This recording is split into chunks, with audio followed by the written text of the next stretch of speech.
Right. So thanks everyone for attending. This is the Foundations review. And I don't know why. Do I have to click like actually on the next arrow?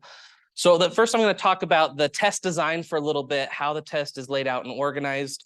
And then we're going to do some review and questions in each of the major areas. So the reading foundations area, the reading comprehension area, the reading assessment area, and then we'll talk about the written response, and I'll give you some suggestions around what that would, what a good response will look like in that area. So as far as test design goes, it's a computer-based test, online proctored. We're recommending that you take it at a testing center.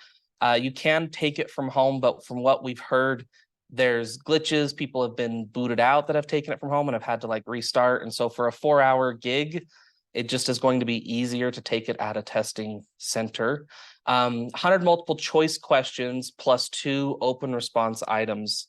And there's 3 areas that those 100 questions are split across.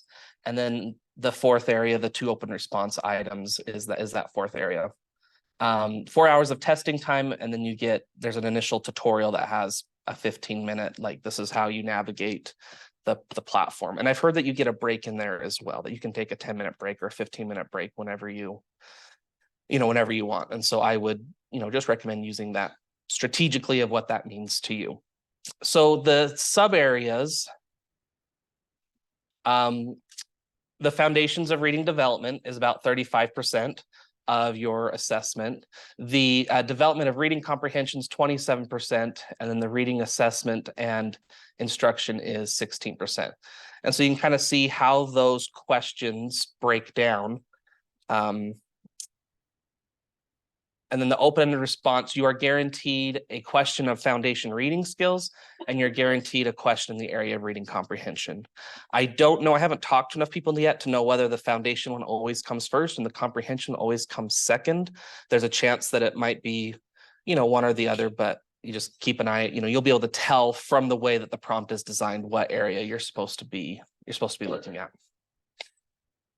So let's talk about foundations of reading development. So this is roughly the first half of LED 3100, and then it also gets covered again in 4040, but through more of an intervention lens. But the material this should be material that you're familiar with and that you've covered. So kind of how I've structured this is, rather than just me fire hose spraying you, regurgitating you with information, we're going to at least initially start with partner conversations. So I'm going to say, okay, what do you remember about X, Y, and Z?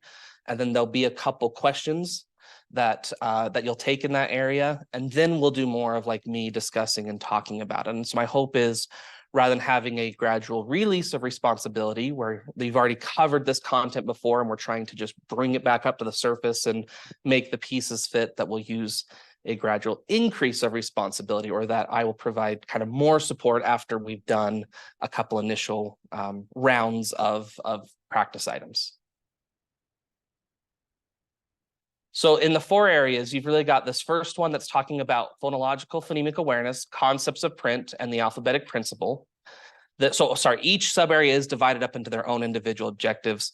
And then I can share with you all the link that has this like boom, boom, boom, boom, boom, boom, boom for all of them.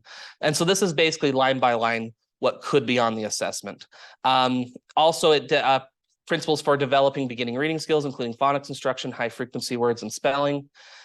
This next one is for word analysis skills and strategy, including syllabication, structural or morphemic analysis, orthographic skills, and the last one is for developing reading fluency. So, any one of these areas, this takes up, I think it was 35% of the assessment. So it's a lot of small, for this section, it's a lot of really small, like nitty gritty things. But any one of these could be 4 or 5 questions on the test, but it adds up to being a significant portion overall. So if you will talk with the person around you, let's do pairs and triads. If there's a group of 4, let's split into 2 groups of 2. Let's first talk phonemic awareness. What is phonemic awareness? Why does it matter? And if you can recall, what is the hierarchy of phonemic skill, or how does it go from more basic phonemic skill to more advanced phonemic skill? And I'll give you just about 2 minutes to share and talk with the folks around you, and then we'll come back together and do a couple questions. And if you haven't signed the roll yet over here on the corner, if you would do so, please.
Okay, let's come back together. Let's see how this is going to work. Okay, so here is quiz question 1. Which of the following tasks requires the most advanced level of skill along the phonological awareness continuum? So we're looking for most advanced.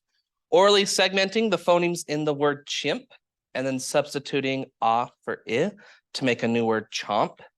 Wonderfully or orally segmenting the word wonderful into wonderful and then tapping the number of syllables in the word. Listening to the words place and pluck, and then orally segmenting each word into its onset and rhyme. Listening to the words fiddle and fresh, and then determining that both words begin with the same phoneme. So if you would indicate your answer. And I'll watch on my screen. And you see like a little bubble, right, where you can choose your answer.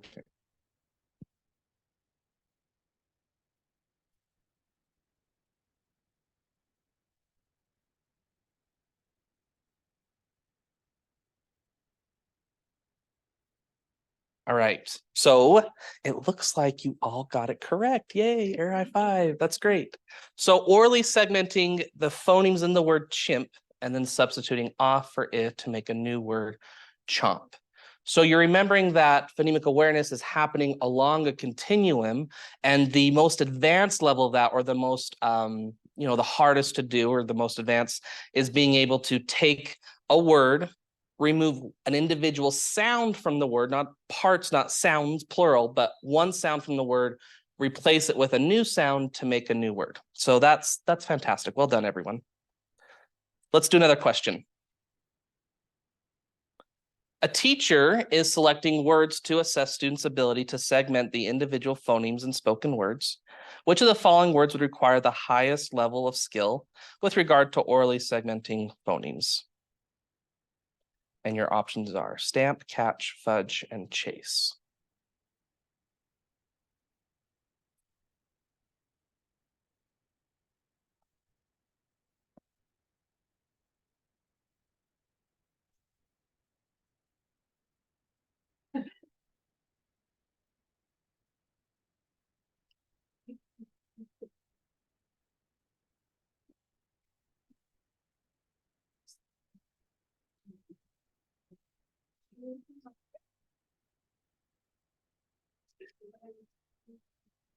Okay, so for this one, most of you got it correct. The best answer, the correct answer was A, stamp. And here's why. So in all of these, we are segmenting words into their individual phonemes. So it's in the upper, in the phonemic awareness continuum. It's more than blending, it's more than isolating, but we're not quite up yet to the manipulation level. But segmenting is really, really, really, really important for spelling. That's where the correlation there is that if you're able to isolate and segment each sound within a word, the odds of you attaching that sound to the correct grapheme letter representation really, really increases. So in this one, the one is stamp, not because it has the most complex spelling, but phonemically because it has the most sounds. S, t, a, m, p, 5 sounds. Whereas catch, k, a, ch, 3 sounds, fudge, f, j, 3 sounds, and then chase, ch, a, s. So even though all of them had five letters, B, C, and D, catch, fudge, and chase, all had phoneme grapheme representations that had multiple letters accounting for individual sounds, where stamp did not. It had 2 blends in there, st and mp with the short vowel a. So let's take a look at just a quick review. Levels of phonological awareness. If you remember that a lot of times phonological awareness is kind of displayed as this umbrella with raindrops. And if you were in my 3100 class, you remember that my spiel of why I don't love the umbrella with raindrops, which is how I guarantee in your career you'll see it portrayed like that, because it doesn't show that hierarchy of skill. And you as a teacher really need to understand the hierarchy of skill so that you can spend your time really honing in on the things that your students need right where they're at, rather than trying to cover all the areas of phonological awareness. So the most basic is words and sentences. And so if I was working on words and sentences with a student, I might say something like, the dog ran away. And then I would have them move a milk jug lid or a token or something to represent each word that we were saying. Or we'd flip it over, some sort of like one-to-one correspondence of the words that I'm saying. We're able to identify where one word ends and another begins. If you have experience in learning a second language, you've experienced that, where if you're talking with someone who is fluent in that language, it can be very, very hard to hear where one word ends and another begins. And part of becoming proficient in that language is being able to phonologically detect that. We often don't have bigger breaks and sounds in between words. We just keep on trucking. So that's the most basic level.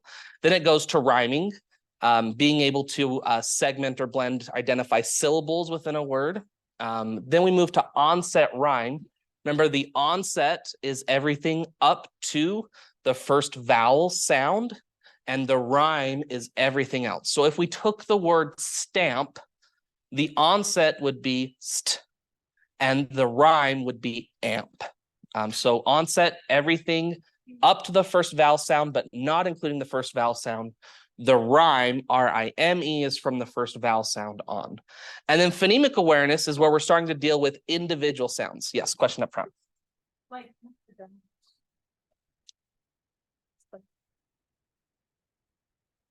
I understand. Yeah. Really, the benefit of onset rhyme is just that we're going from like bigger chunks of words to smaller words. Really, for a lot of students, many students, you can just jump right to phonemic awareness. I think that is really where the bread and butter of phonological instruction is. However, if you're noticing that a student, like if you're having them, like, okay, let's take the word stamp. Can you identify the first sound in the word stamp? And if they can't, then that's when you might drop down a level and say, I'm just going to break stamp. Let me show you how I would break stamp up into 2 chunks. The first chunk here is st, and I might have like a milk jug lid token to like st, to kind of connect the visual aspect of it. And then here's the next part of that word, amp. And so it's more so just being able to help them identify a natural way to break apart a word, but it's only beneficial in the sense that it's helping us get to phonemic awareness of isolating, blending, and segmenting, which is where we need to get them to. Does that help? Yeah. Okay. No problem. So then within phonemic awareness, we have this entire continuum going from more simple to more complex. So phoneme isolation is being able to identify one specific sound. So for the word stamp, it would be, what is the first sound you hear in the word stamp? Or what is the last sound you hear in the word stamp? You might see some curricula have you isolating middle sounds, and that's fine. For me, if I'm talking phoneme isolation, I tend to think about it as first sound, last sound, one sound. Blending is where the student has to take the sounds of a word and put it together. So that would be me saying, I'm going to give you some sounds. I need you to make these sounds into a word. Listen to me. S, t, a, m, p. Your turn. And then the student would hopefully be able to blend those together to say stamp. And with any of these, I could be moving a token or something with it as well. Segmentation would be, I'm going to say a word. I want you to tell me all the sounds you hear in this word. And so that would be, the word is stamp, and then the student saying s, t, a, m, p. Addition, deletion, substitution. Addition is going to be, this is what we might hear as phoneme manipulation. All of those can be sort of condensed into a single subcategory. So addition would be, can you, like what we did with chimp, or no, actually that would be substitution. Oh shoot, I should have had one. Okay, take the word lack, adds on the word lack, the new word is slack. That would be a substitution. The deletion would be, the word is clap, take the sound "l" out of clap, and the new word is cap. And then substitution would be, the word is chimp, change the "I" to an "ah," and the word is chomp. And so that's how that hierarchy works.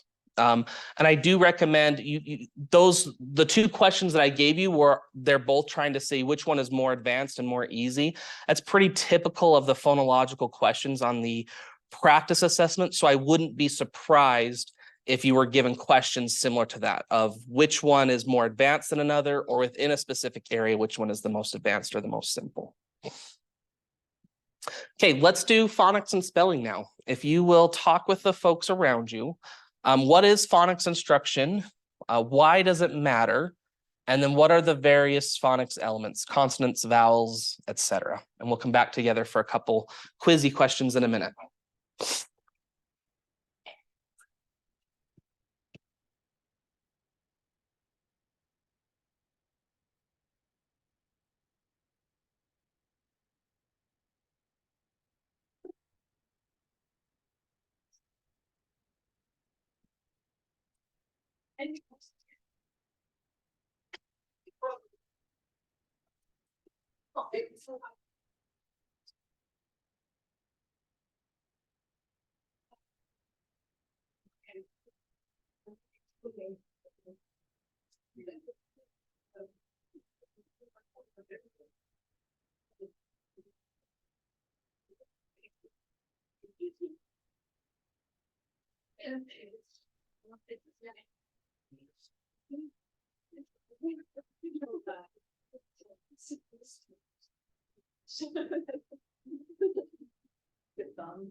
Okay, let's come back together. I'm going to call a few names from the paper here, so we can have some whole group engagement, which would be great. Maggie Ward, would you like to talk about what phonics instruction is and why it matters?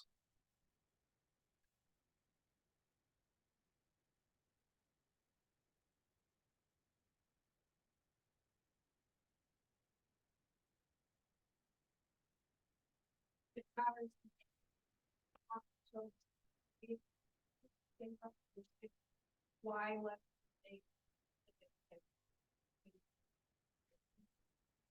Yes, thank you for that. That was a great description, Maggie. I appreciate it. Rachel Sparks, is there anything you'd like to add to Maggie's conversation? No, so ditto. Okay, I'll save you for the next one then, Rachel. What about Brooklyn Peterson? Okay. Oh, yeah, like individual components of it. Yeah. Perfect. So really why phonics instruction matters is because the sound part of language is something that comes very natural to kids. If they are just continually immersed in sounds and language and structured events in that area, the sound part comes naturally. However, when we read, especially beginning readers, we take the sounds and we have to connect those to individual letter sound combinations to make words. And that's something that our brains aren't naturally wired for. It's something that we have to make connections with. It's in different parts of the brain. We have to build those connections. And if we can do that really, really efficiently, if we're very clear about our instruction, we don't want students to have to guess that DGE makes the sound J. It's very stable. Most every time you see DGE, it's going to say J. So we can just be the teacher and say, DGE says J. Let's practice DGE in a lot of different words and texts and sentences. And it's just an efficient way to build those pathways. And if you're doing it efficiently, that means you have time for other things like oral language development, like fluency development, like comprehension development, like writing. And so that's why phonics instruction is a big idea. Let's do a couple of questions. So according to the principles of evidence-based systematic phonics instruction, which of the following common English letter combinations would be most appropriate for a first grade teacher to introduce first? N, and oi.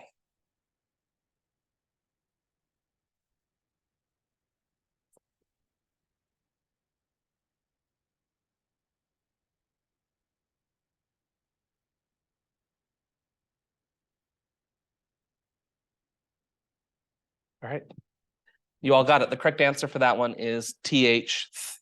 And the reason why is because A, it's very common, and B, it's very stable. And typically, in words, sometimes more common words don't have more stable spellings. The spellings tend to be irregular.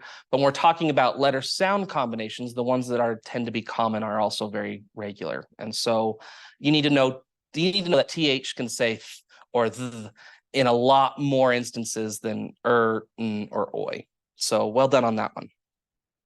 Let's go to the next one. A second grade teacher wants to ensure that students become automatic in recognizing the orthographic patterns they are explicitly taught during decoding instruction. According to evidence-based practices, which of the following instructional strategies best promote students for automatic recognition of a new orthographic pattern to support proficient reading?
Interesting.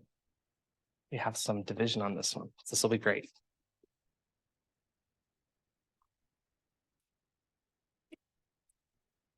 Okay, so let me break down some terminology that is in the test responses, and then let me kind of provide what the scenarios are really saying.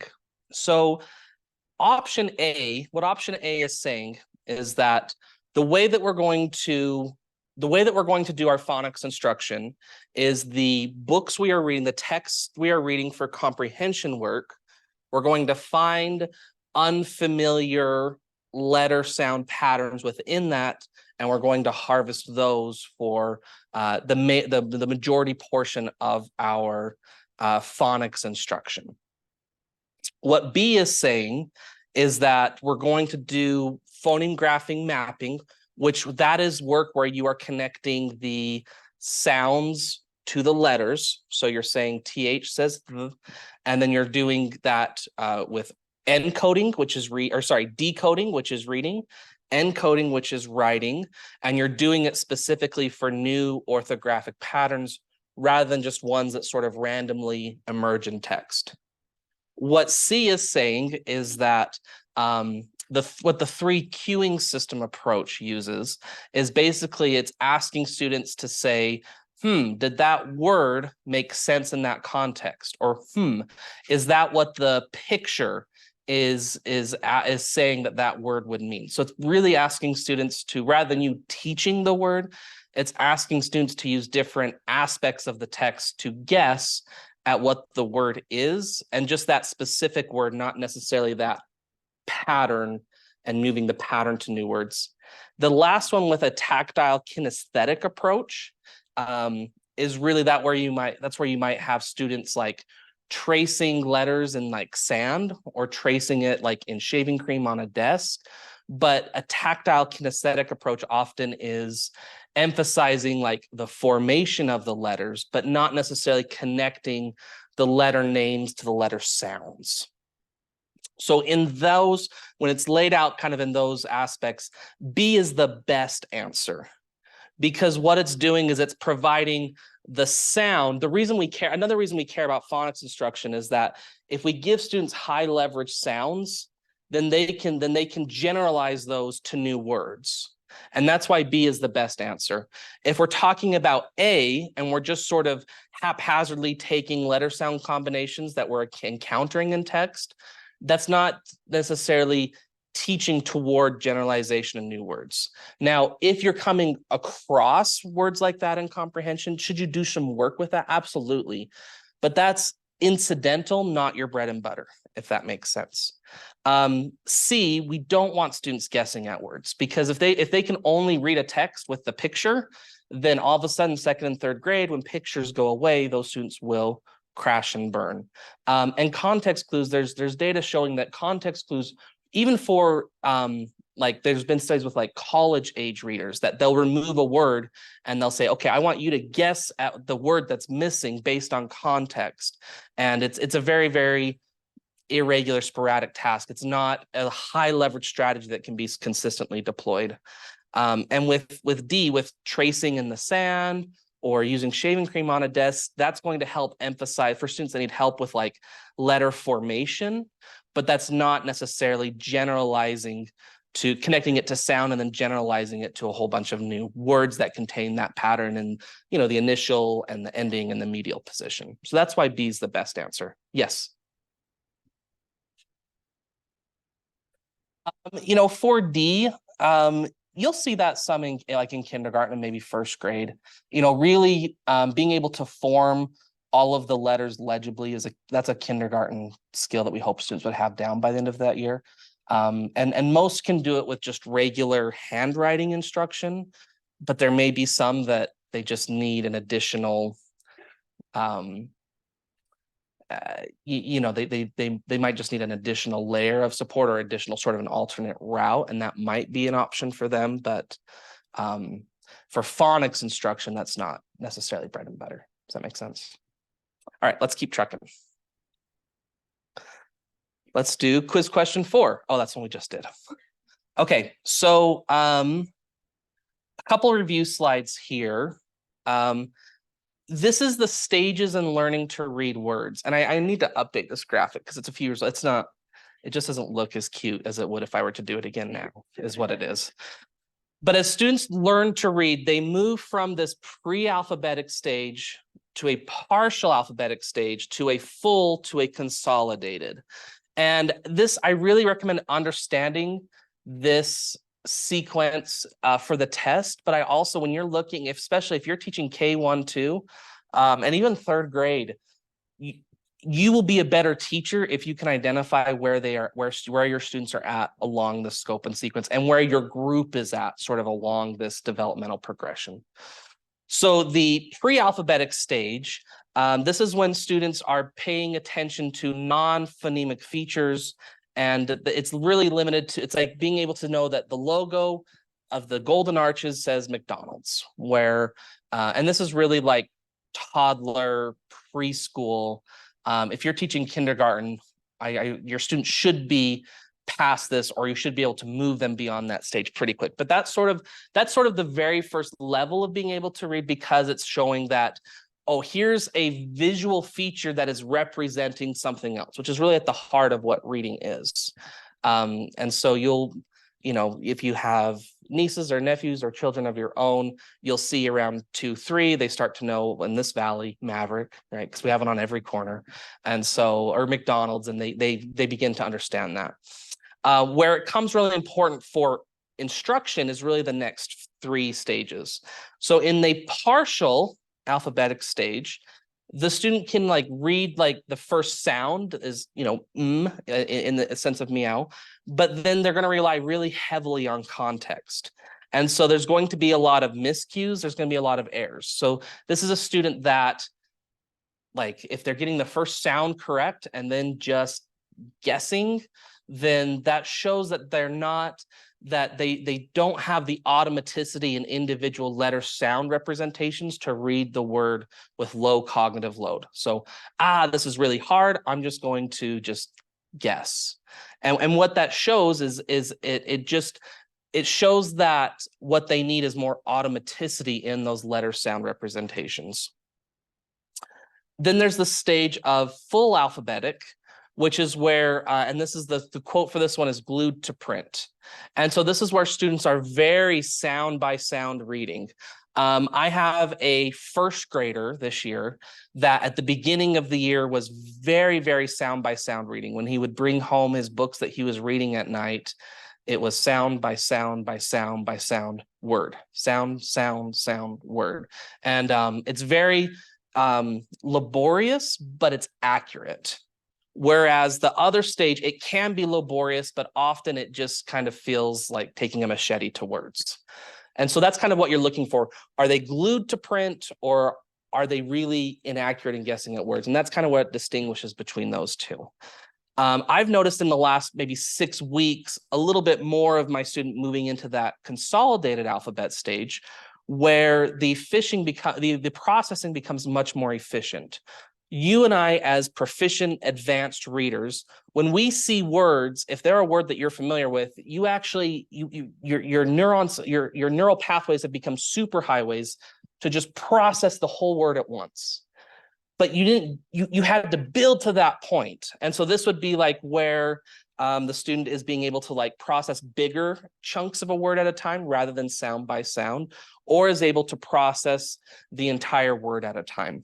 And so what I'm noticing with my first grader right now is he can read more of just children's books rather than just strictly decodables. So that shows that he's able to generalize and transfer a bit more. But I'll also notice that he's accurate, but he has pauses between words. So it's not like word, word, word, word. It's like word, word, word, but he's not doing sound by sound anymore. And when he says the word, it's generally pretty accurate, unless it's a 2-syllable. I mean, there's still some words that he's going to be inaccurate with. But that's kind of how that progression works. Now, caveats to this is, if I was to throw a 2nd grade level text or a 3rd grade level text at him, it's a general progression, but there's also a lot of text variables that, if I was to throw like a microbiology text to all of you, you might be pushed down into some full alphabetic practices or even some lower end of the consolidated alphabetic practices, right? And same with me. So there's that variable as well, but it is a general progression that students go through. Okay, so in thinking about elements of phonics, if you still have the gunning text from 3100, this would be tables 5.1 through 5.4. So pages, it's like in page 180 through 185. So that's tables 5.1 through 5.4. But this does a really great job of stepping you through the different aspects of phonics. So for consonants, we have 25 sounds, and that includes all the single letter sounds like g, but it also includes digraph sounds like sh. There's no individual letter that makes sh. It's, sh and sometimes ti and a couple other letter combinations that make it. So examples B, K, M, W. Consonant digraphs are where we're making two letters, are making one sound, and that can duplicate the sound of a single letter. So like PH says f, but we also have F that says f. But it can also make a unique sound like ch. Isn't made by a single letter. It's always made, by digraphs or in other combinations. So ch, sh, z, w, f, those are all consonant digraphs. Okay, consonant trigraphs would be three letters, one sound, SCH, DGE, IGH, and then you have consonant blends. And blends is where the sounds are vocalized, but they slide really nicely from one to another. So, blends actually has the bull and the and are both blends within the word blend. So that's a nice phonological tip to remember that. It can be initial, medial, or final. Typically, blends have ul, or s, and it's just how the articulation of the mouth that, if I remember right, ul, and s are sounds that happen in the middle of the mouth, and so sounds that happen in other parts of the mouth just go really nicely because you can always kind of slide right to the middle. So st, gul, stir, full, kul, sm, sp, those are all consonant blends. Then we have vowels. The vowels make 16 sounds, and where students often crash and burn is with the vowel sounds because we're talking 5 letters making 16 sounds, many more combinations than 16, and they can be tricky. So multiple spellings for each word. You can have short vowels, you can have long vowels. So the short being a, I, long being a, e, I, o, u. You have diphthongs. I spelt that wrong. That's unfortunate, but that's a sliding vowel. So oi and ow are the diphthongs. And then the schwa is the empty vowel, which is when you say and typically it's spelled like any vowel letter can make the schwa sound, and it's most often going to be seen in multisyllabic words where a vowel sound kind of gets dropped and just becomes an Vowel team is going to be 2, 3, or 4 letters making one sound. It can create a short vowel like in the word head. It can create a long vowel like in the word boat, or it can create a diphthong vowel like in the word oi. And I'm sure there's in multisyllabic words, there's vowels that make the schwa as well. R controlled vowel is where there's a single vowel followed by an R, and it can be any of the vowels followed by an R. Vowel consonant E is a common pattern to make a long vowel sound. So like gate, rude, hope, 5, E on the end is silent. So the vowel says its name. And then you have the diphthong, which is the sliding vowel. It's a single phoneme, but the mouth shifts slightly during pronunciation. Oi and ow are the diphthong sounds. Principles of phonics instruction. We talked about this. This was what Maggie so eloquently described. Systematic scope and sequence. So we're going to move from more simple, higher frequency letter sound combinations to more complex and less frequent letter sound combinations. It's explicit. So meaning explicit just means we're going to be clear and unambiguous about what the sound says, and we're going to do a lot of modeling and gradual release to help students practice it. We're going to do guided practice with it, which is where after we've been really clear about what the sound says, we're going to practice it in shorter words, longer words, phrases, words, sentences, connected text. And we're going to move from more like simple to more complex text over time. And then especially differentiated or, targeted in the sense that, if you administer a phonics inventory to your students at the beginning of the year, and you're showing that your students as a group, 80% or more of them are doing pretty well with like R controlled vowels, you're going to spend relatively less time on R controlled vowels. But if they're really struggling with vowel teams, then if you spend less in that area, it's going to give you time to spend more in vowel teams or areas that they need more struggle. And then at like the tier 2 level as well as intervention is that if you have a group of students that they're struggling with, wow, here's 5 students that all need some work with vowel consonant E, let's put them in a group. We're going to target and work on that together. So phonics instruction is where we're really trying to get to the degree possible a scalpel to try and support word reading rather than just a chainsaw. And we can do phonics instruction can be a very intentional, specific, targeted part of your instruction. Okay, let's go to sort of another, just rather than individual letter sound combinations, let's go to syllables and morphology. So if you'll turn and talk with the folks around you, what are syllables? What are morphemes? Why do they matter? And how can you teach students to read and understand long words? And I will call on another couple folks when we come back together.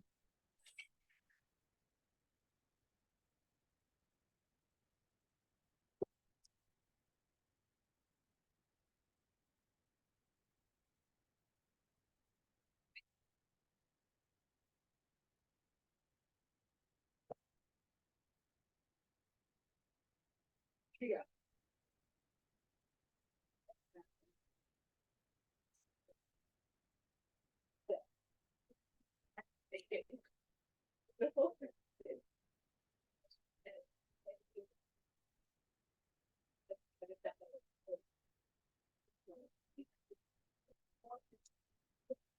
So, it's really cool.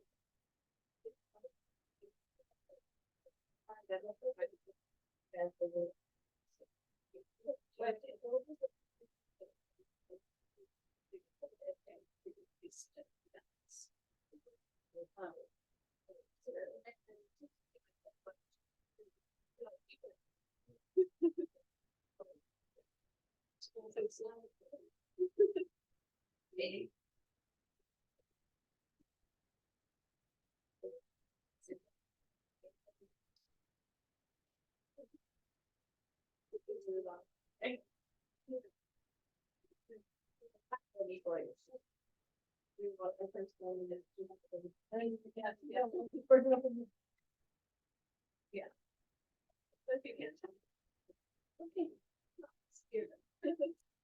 All right, let's come back together, please.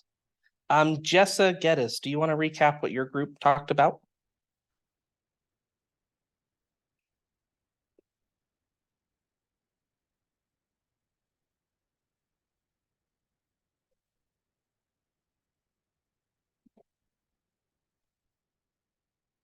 Of meaning, yes, yes, yes.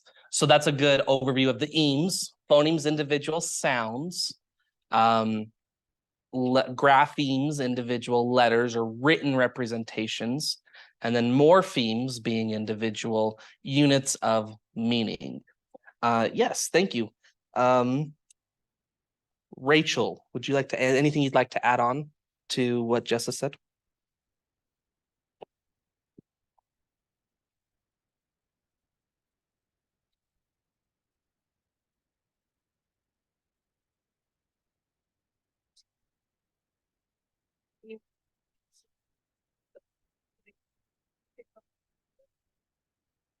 Yes, that's a really fair way of talking about it is when, like if we take the word cat, if I'm a beginning kindergartner, cat's going to be easier to read than stamp because cat has 3 letter sound representations, stamp has, 5. And so, but there gets to a point where, if we're reading a word like, unappreciated, you really can't read the word unappreciated sound by sound because when you get to the d at the end of unappreciated, your working memory can't hold like that many sounds in memory that long. So that's part of that the Linnea Airy slide of the stages of reading development is part of that very final stage, the consolidated stage, is you have to be able to process words in bigger chunks. And so if you're in 3rd and 4th grade and you have a student that's still doing a lot of sound by sound reading, even 2nd grade, that should be red flags for you because it's very difficult to read long words sound by sound. And so you've got to help these students break the words into meaningful chunks.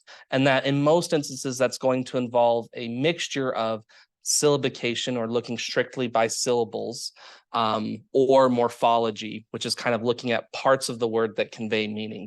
And there's trade-offs to each, which we'll talk about. So let's do a couple questions. A teacher is working with a group of learners who exhibit the following characteristics. The students can accurately read single syllable words that feature closed, open, and silent E syllables and vowel team syllables that make a long vowel sound. The students can accurately read multi-syllable words that feature closed and open syllables. Which of the following sets of words provides appropriate types of syllables to provide, includes appropriate types of syllables to provide the students with practice applying their knowledge of syllable types to read decodable multi-syllable words?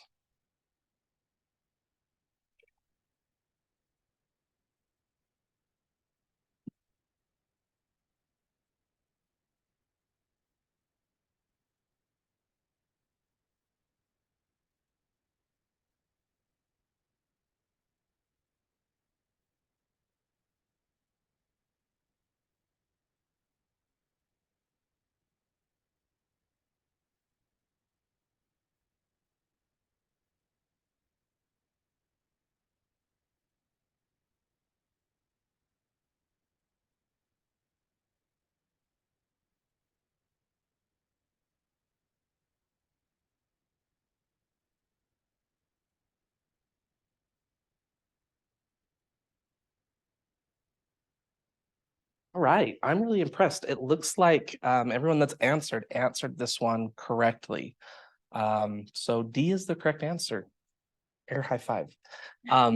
We'll do question 6, and then we'll look at some of I have some more like graphics, and then we'll come back and talk about this one because after we do open, closed, it'll be a little bit easier to talk through this question.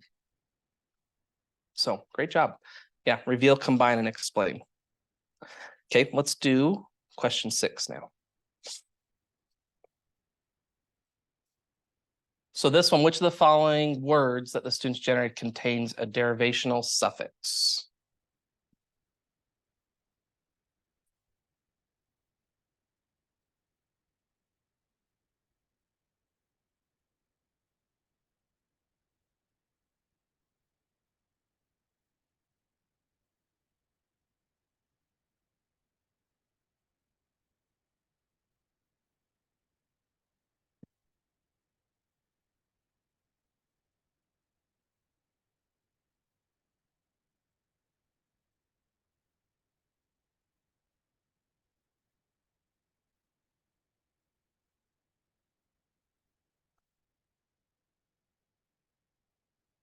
All right, looks like most everyone is there. And this one, y'all also did really great on. The answer is D, mover. And we'll talk about inflectional derivational suffixes again in a second as well. And we'll go back and look at the quiz questions. So it says A, but it was D, but mover was the correct answer. So syllable types, 6 common syllable types. The first is a closed syllable. And this is where one vowel sound is closed off by consonants on often both sides, but sometimes just one side. And this is where the vowel sound is typically short. Closed syllables often is the most common syllable type as well. So examples would be plaintiff, abstain, frightful, employ, will, end.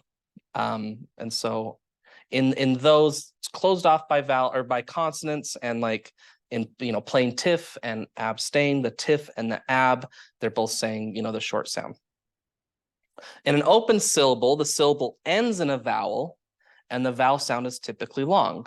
So oval, you split the syllable between the O and the V. Oval, rival, title, motor, and the vowel sound is often going to be long. Then you have a vowel team syllable, which is where you have two or more letters representing one vowel sound. And again, short, long, diphthong. So this really connects closely to the vowel teams we're about with the phonics letter combinations. Plaintiff, the plain, that would be the vowel sound within that word is the A represented by the AI. Renown, frightful, and employ. And so the principle with syllables is every vowel has one vowel sound. Vowel R syllables, these ones are tricky to master for several different reasons, but it's just a little bit harder to detect where it is within a word or being able to connect it to the spelling. But one vowel sound performed by an R, so perform, corner, mirror, further, worth, wart. Vowel consonant E, long vowel sound followed by consonant, and then an E, complete, advice, inside, reptile, and then consonant LE occurs. At the end of multisyllable words is where you'll see the consonant LE. And then when it's used with a closed syllable before, it'll double the consonant. So like in bubble, the reason that bubble has two B's is because that if it had just one B, it would be booble or buble if we're talking about the singer Michael Bublé. So it has to double the consonant there to keep that first syllable short. And then cycle, trickle, riddle, bugle, and quadruple. And then let's talk about morphemes, classes of morpheme. Yes. Yes.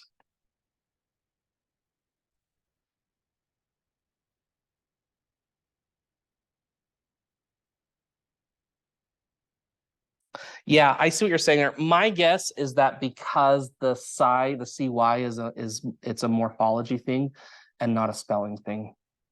That would be my guess, but I don't know for sure. So classes of morphemes, you have free morphemes which stand on their own. In other words, a free morpheme can make up a word in and of itself.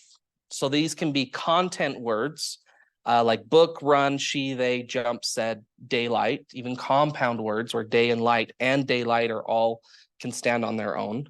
They can also be functional words, which are as a lot of our grammatical glue kind of words that don't necessarily convey a lot of meaning in and of themselves, but really glue the sentence together to have meaning. So and, but, so, in, read, tall, those are all free morphemes.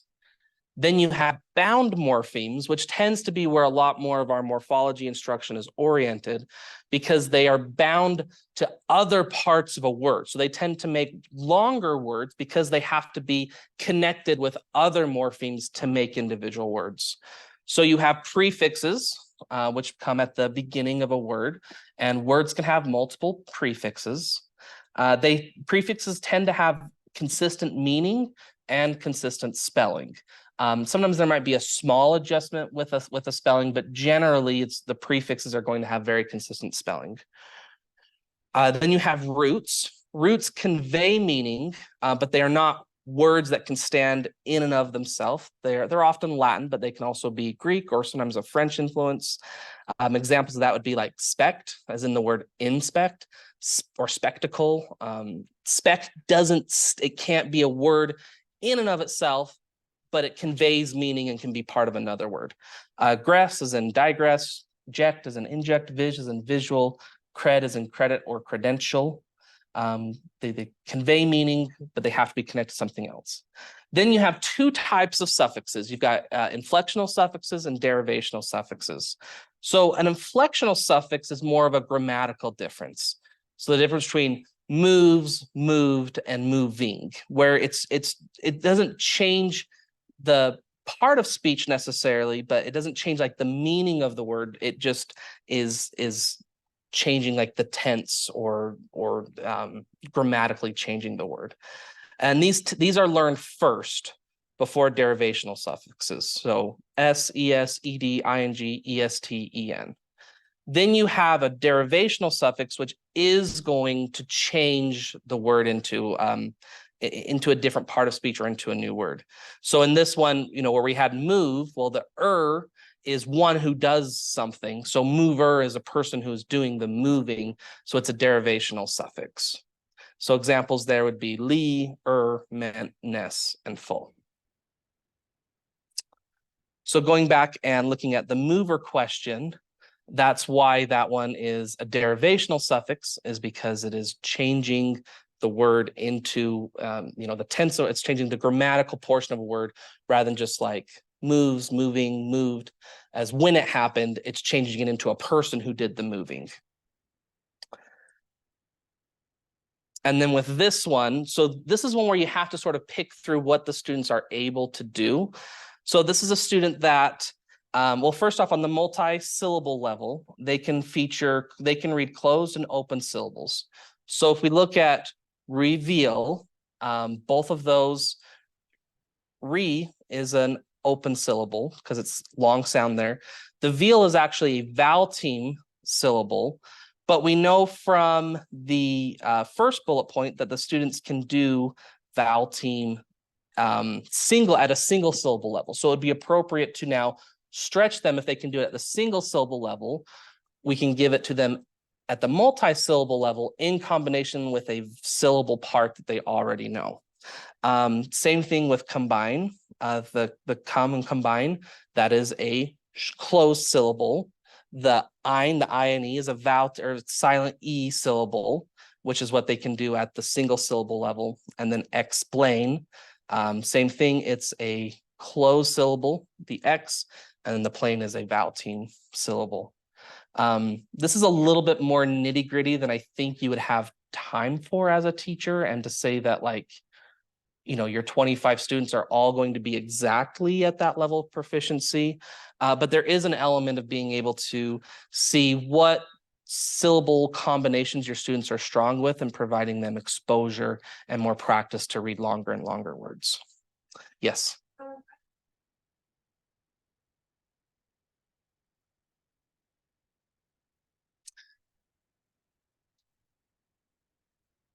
I would say it's acting as a schwa.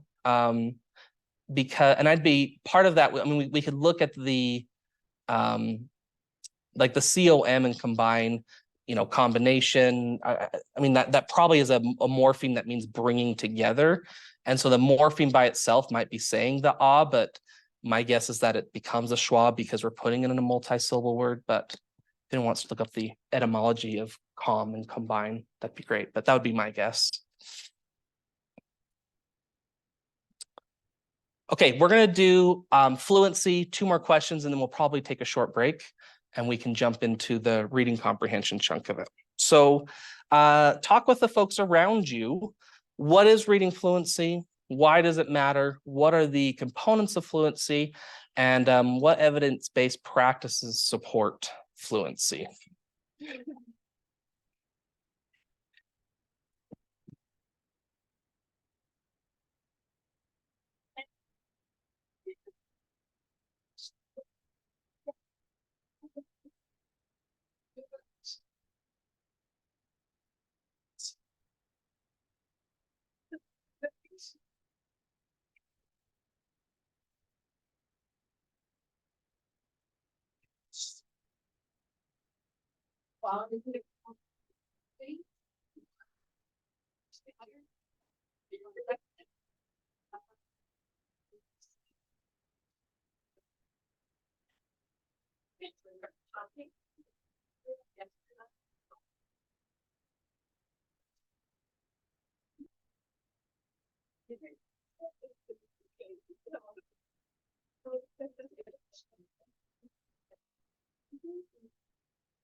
We're gonna make specifics. Okay, let's come back together, please. Alora, do you want to recap what your group talked about?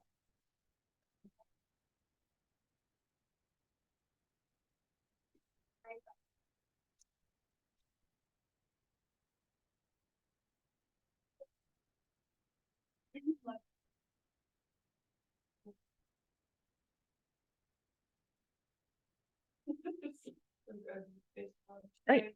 Yes. Yeah, fantastic. So let's do a couple questions and then we can talk about fluency. Question 1. An entering second grade teacher performs with well below benchmarks on the universal screening for oral reading fluency. These results are aligned with the teacher's observation that the student does not read with fluency when reading aloud during daily activities. At this stage of reading development, the factor that is most likely disrupting the student's reading fluency is that the student does not blink.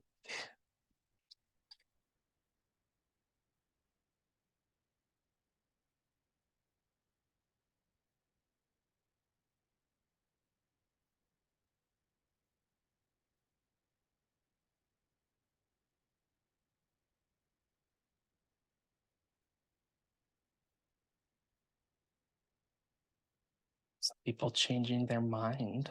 That's okay. You can change your mind. That's allowed.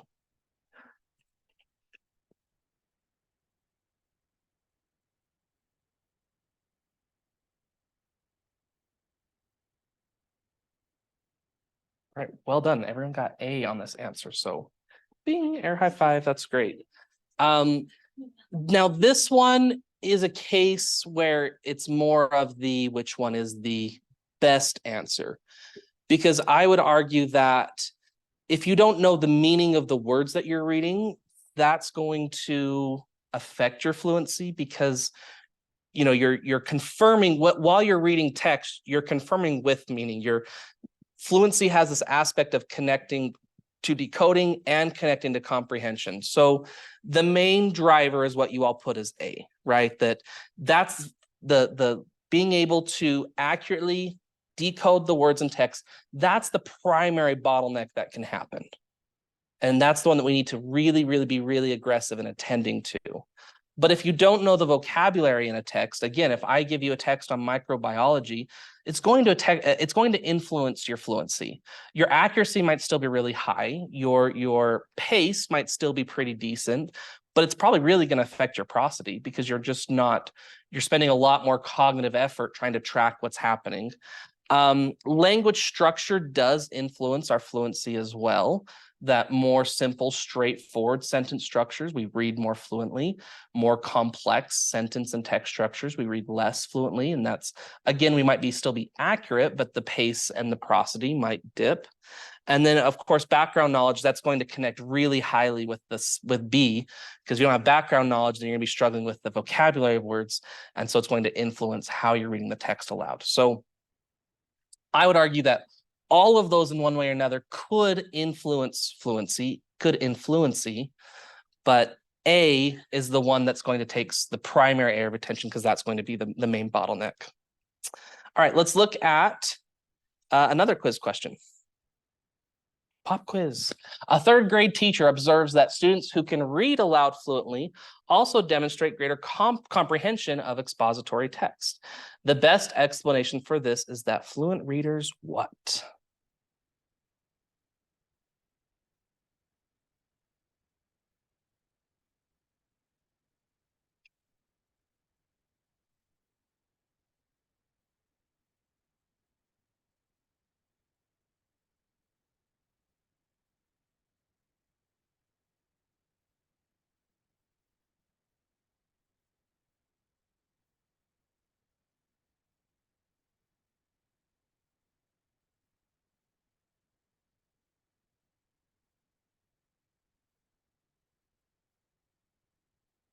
Some mind changing again. Good.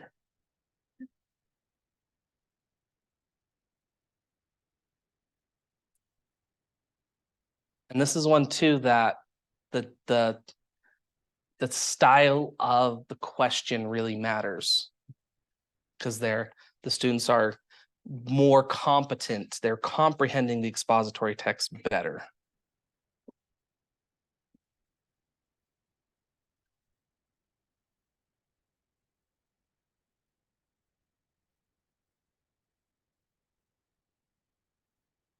Okay, so most everyone got this one correct. The correct answer on this one is D, are able to focus their full attention and cognitive resources on the meaning of a text. Where most students that got, there's only, well, yeah, so 16 of you got that correct.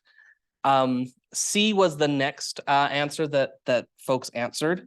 And so, yes, the fluent readers, do they have well-developed skills for decoding any level of text word by word? Yes, they do. But that doesn't explain why they're able to understand the text better. So fluency is this tipping point, right? It's this bridge between decoding and comprehension. And we care about fluency because fluency is all about automaticity. In other words, we want reading to be effortless, or as effortless as possible. The reason why is that when you're able to decode the words on the page with very little cognitive effort, that means that you now have bandwidth that you can reallocate toward making meaning in the text. And so, yes, we care about, like, if they're fluent, they are able to decode, but the reason we care about that is it frees up the bandwidth to make meaning. B, yes, if they're understanding, it's because they have a base of knowledge, but that doesn't explain for the fluency portion of it. And A, possess a self-awareness that allows them to use metacognitive skills efficiently. That's sort of, to me, like subsumed within D, that if they have the cognitive resources, they are more likely to initiate or engage in metacognitive skills, but fluency does not directly mean that they're able to, like, self-monitor during their reading. Does that make sense? So D is the correct answer there. Yes. Yes, expository is just informational text about real things, as opposed to narrative or literature fiction. All right, so fluency.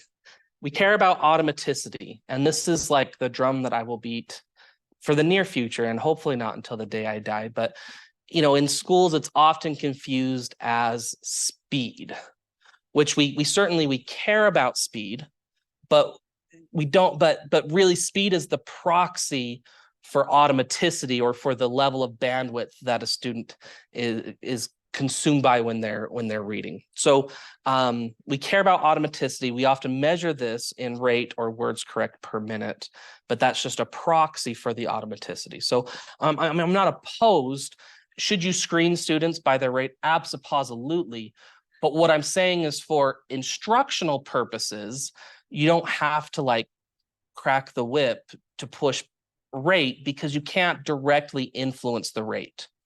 What you can directly influence is the practices and the way you're structuring your text reading in your classroom, so that rate will increase.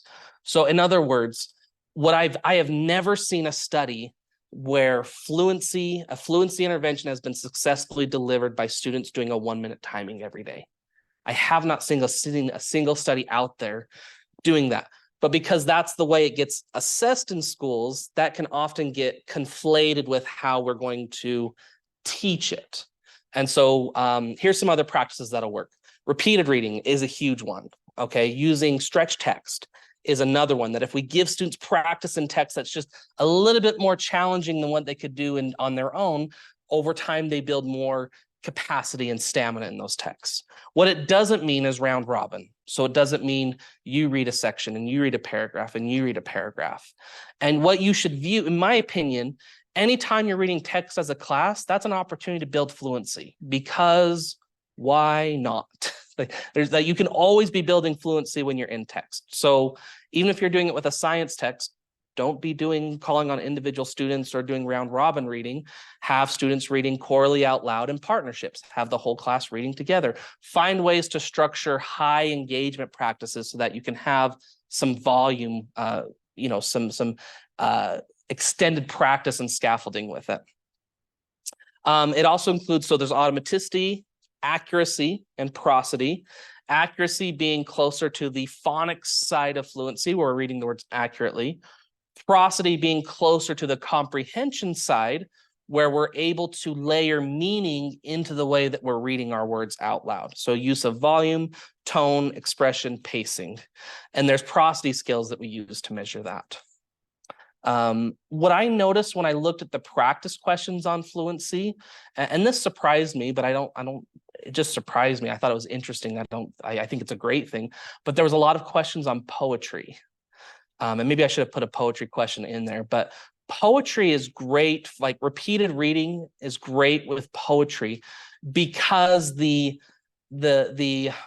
language structure of a poem, it's A, very rhythmic, but B, it's also very different than what like expository or narrative text is. And so you really have to it just demands like to read a poem with great fluency just takes a little bit more oomph than what just reading a regular paragraph of written text is going to take.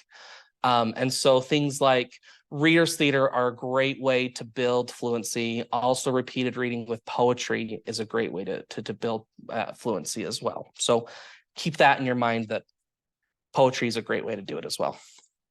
Okay, that was sub area 1. So something to think about is sub area 1 overall is, let's go back to, that's 35% of your questions. So 35%, so that 43 to 45 multiple choice questions, but it's split across all of those that we just talked about. So fluency may only have 4 or 5 questions on it.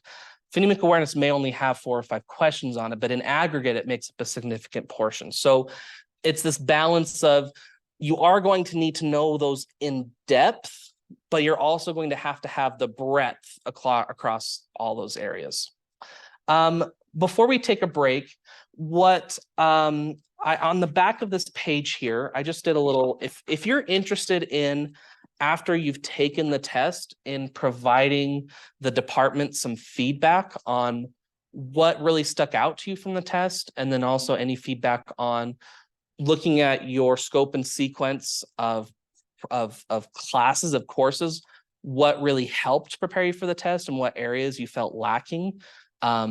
We might group some of you together and do a small focus group. We might do it one-on-one, but if you would be interested in providing that feedback to us, that will just help us improve and refine this process going forward. So there's no obligation, but if you're interested, please, you can sign up there. So it is 10:17 right now, 10:18. Let's come back just after 10:25 and we'll dig into reading comprehension. And I'll just go put this over here.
Just steady, that's all I'm doing, is steady.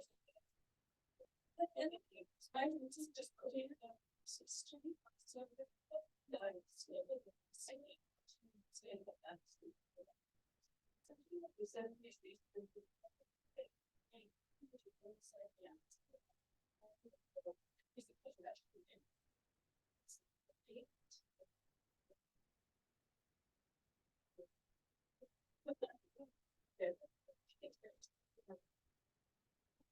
Yeah.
Here's one to set the.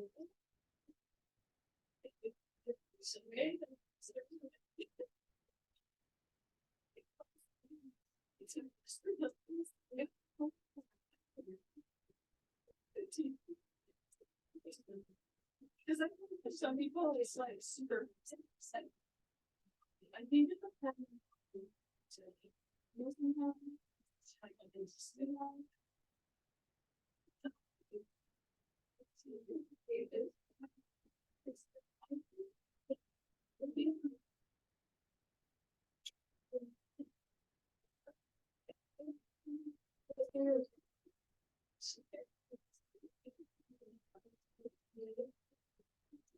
It was really sad. Sad.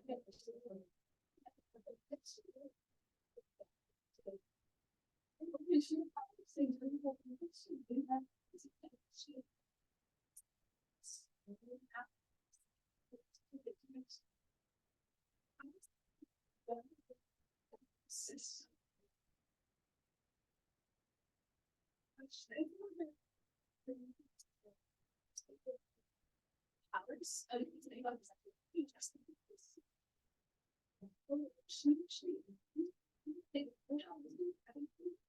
yeah.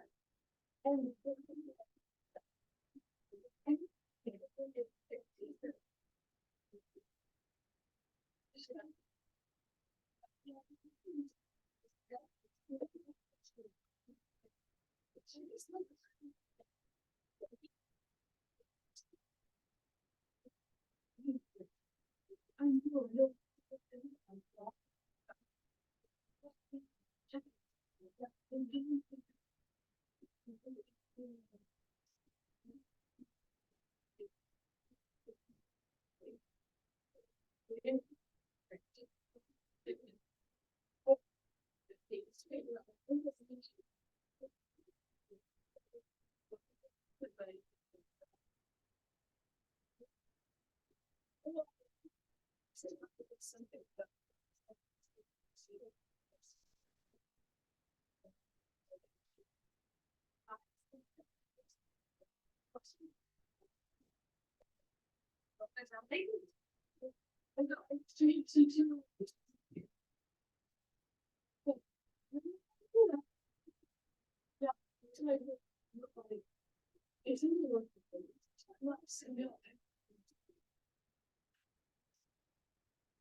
so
I think it's just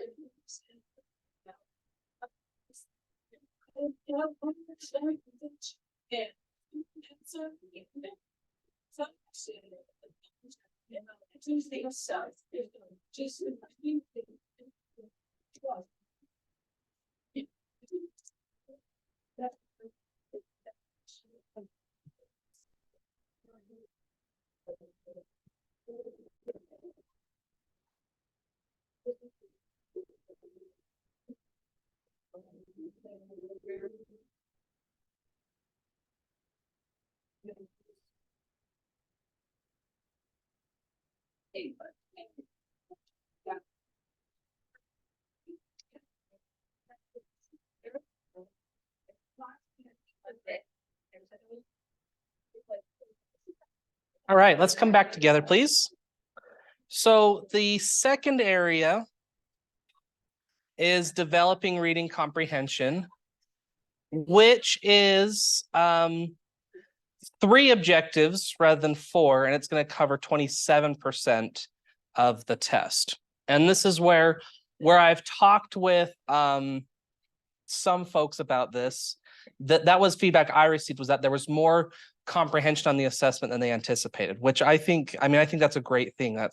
We read in order to understand, and so being able to demonstrate that you have a wide range of skills that can support comprehension, I think is an important thing. So in this one, it really boils down to, do you know how to support language and especially vocabulary development? And then do you know how to promote comprehension in literature or narrative texts? And do you know how to do it in informational or expository texts? There's a lot of overlap between literature and informational, and it's more that 2 sides of the same coin. Or in informational text, we're looking more at text structure, like, cause and effect or compare contrast. In narrative, it's more like story grammar, plot, rising action, climax, resolution, that sort of thing. So first, let's jump in with academic language and vocabulary. What is academic language and vocabulary? Why does it matter? What terms do we use to describe academic language? And then how do we promote student language and vocabulary? So if you'll talk with the folks around you, and then we will come back together.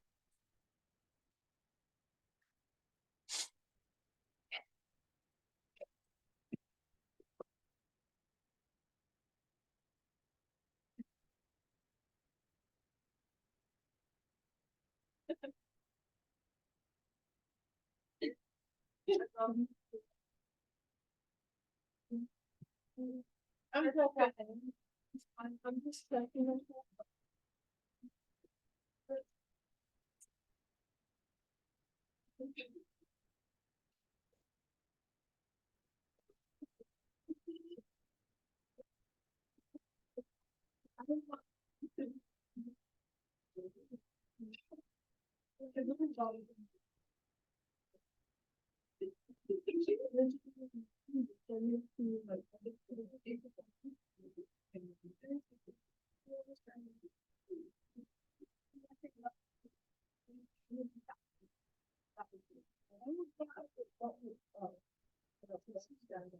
Okay, let's come back together, please.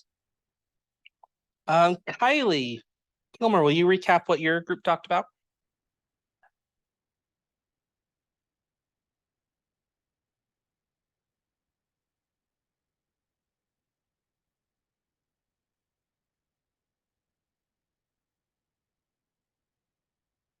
Yes. Yeah, and we'll get into a few minutes kind of what those, what those tiers are. But I think Kylie hit on a really important aspect is the language that we use in schools, the language of texts that are more formal, the language of often the language of the workplace is more has a different style and connotation than the language that you all might have if you're hanging out on a Friday night or if you're reading a TikTok post or something like that. It's a different type of language, and so we need to support students in being able to access that so that they can be able to perform well in subsequent years of schooling and be able to sort of navigate modernity. So a couple questions. Question one. Students in a fourth grade class read a text that include the word indefensible, which is unfamiliar to some of them. Which of the following strategies for teaching the word would be most effective in clarifying the meaning of the word and extending the student's understanding and use of an appropriate word learning strategy?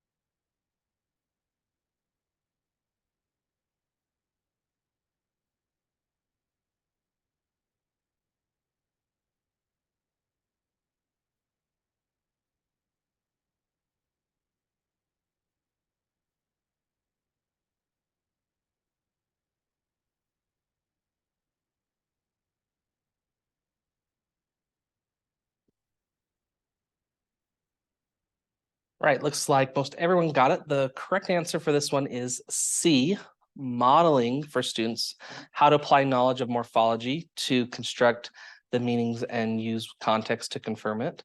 Let's talk about the other ones though for a second, and I'll kind of explain why those ones are incorrect. So A, asking the students to paraphrase the sentence that contains the word by substituting a synonym for the word. That's really challenging because if they don't know the word, asking them to substitute, to say, hey, we'll provide a synonym or a different phrase using that word, that like they can't just pull it out of nothing because they don't know it. Now, would that be if they already had some experience with the word, would that be a good way to sort of apply another level of rigor to it? Absolutely, but you have to understand where students are at in that word learning continuum before that really depends on what type of strategy you apply. B doesn't work either because you are in the text right now. So to say, write this down and go look it up later on your own, A, their comprehension in this text is going to suffer, but B, just looking it up independently down the road, the odds of them like looking it up, reading the definition, and really like learning that word, being able to incorporate it into their lexicon is very, very small.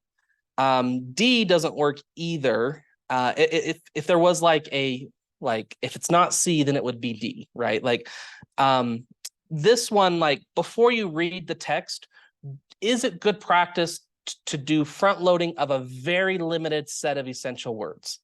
Yes, it is.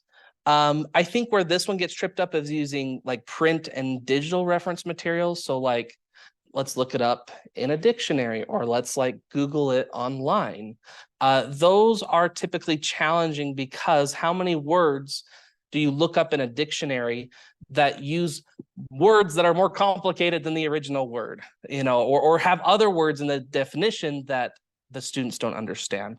So that's where it gets complicated. But you should be like, you know, with a text, absolutely front loading a small set of essential words. C is the best answer because A, you're modeling for the students. So you're showing them how you're using morphology to make sense of the word. And the word was it indefensible? Yeah, indefensible.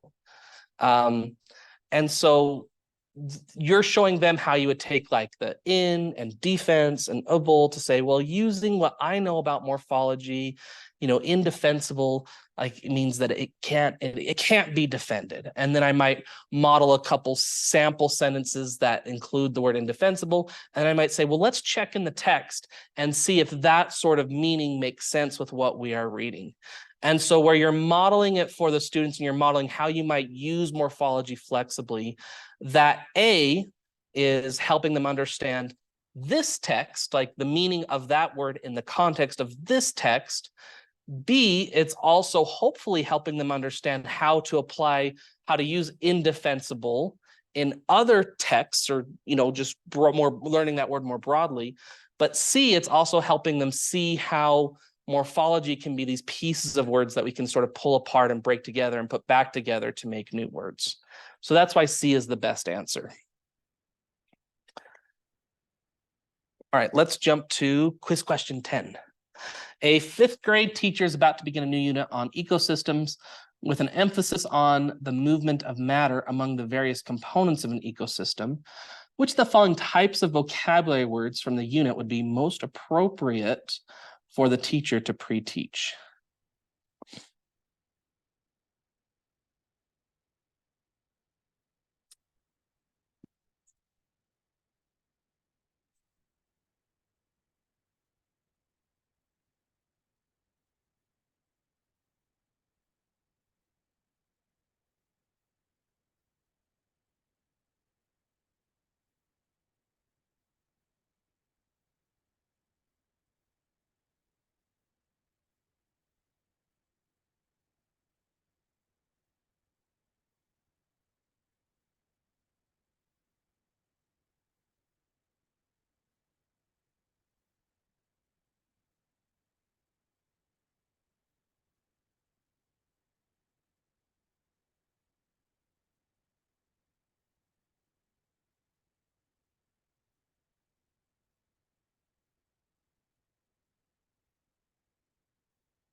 It looks like most all of us are there. The correct answer for this one is A.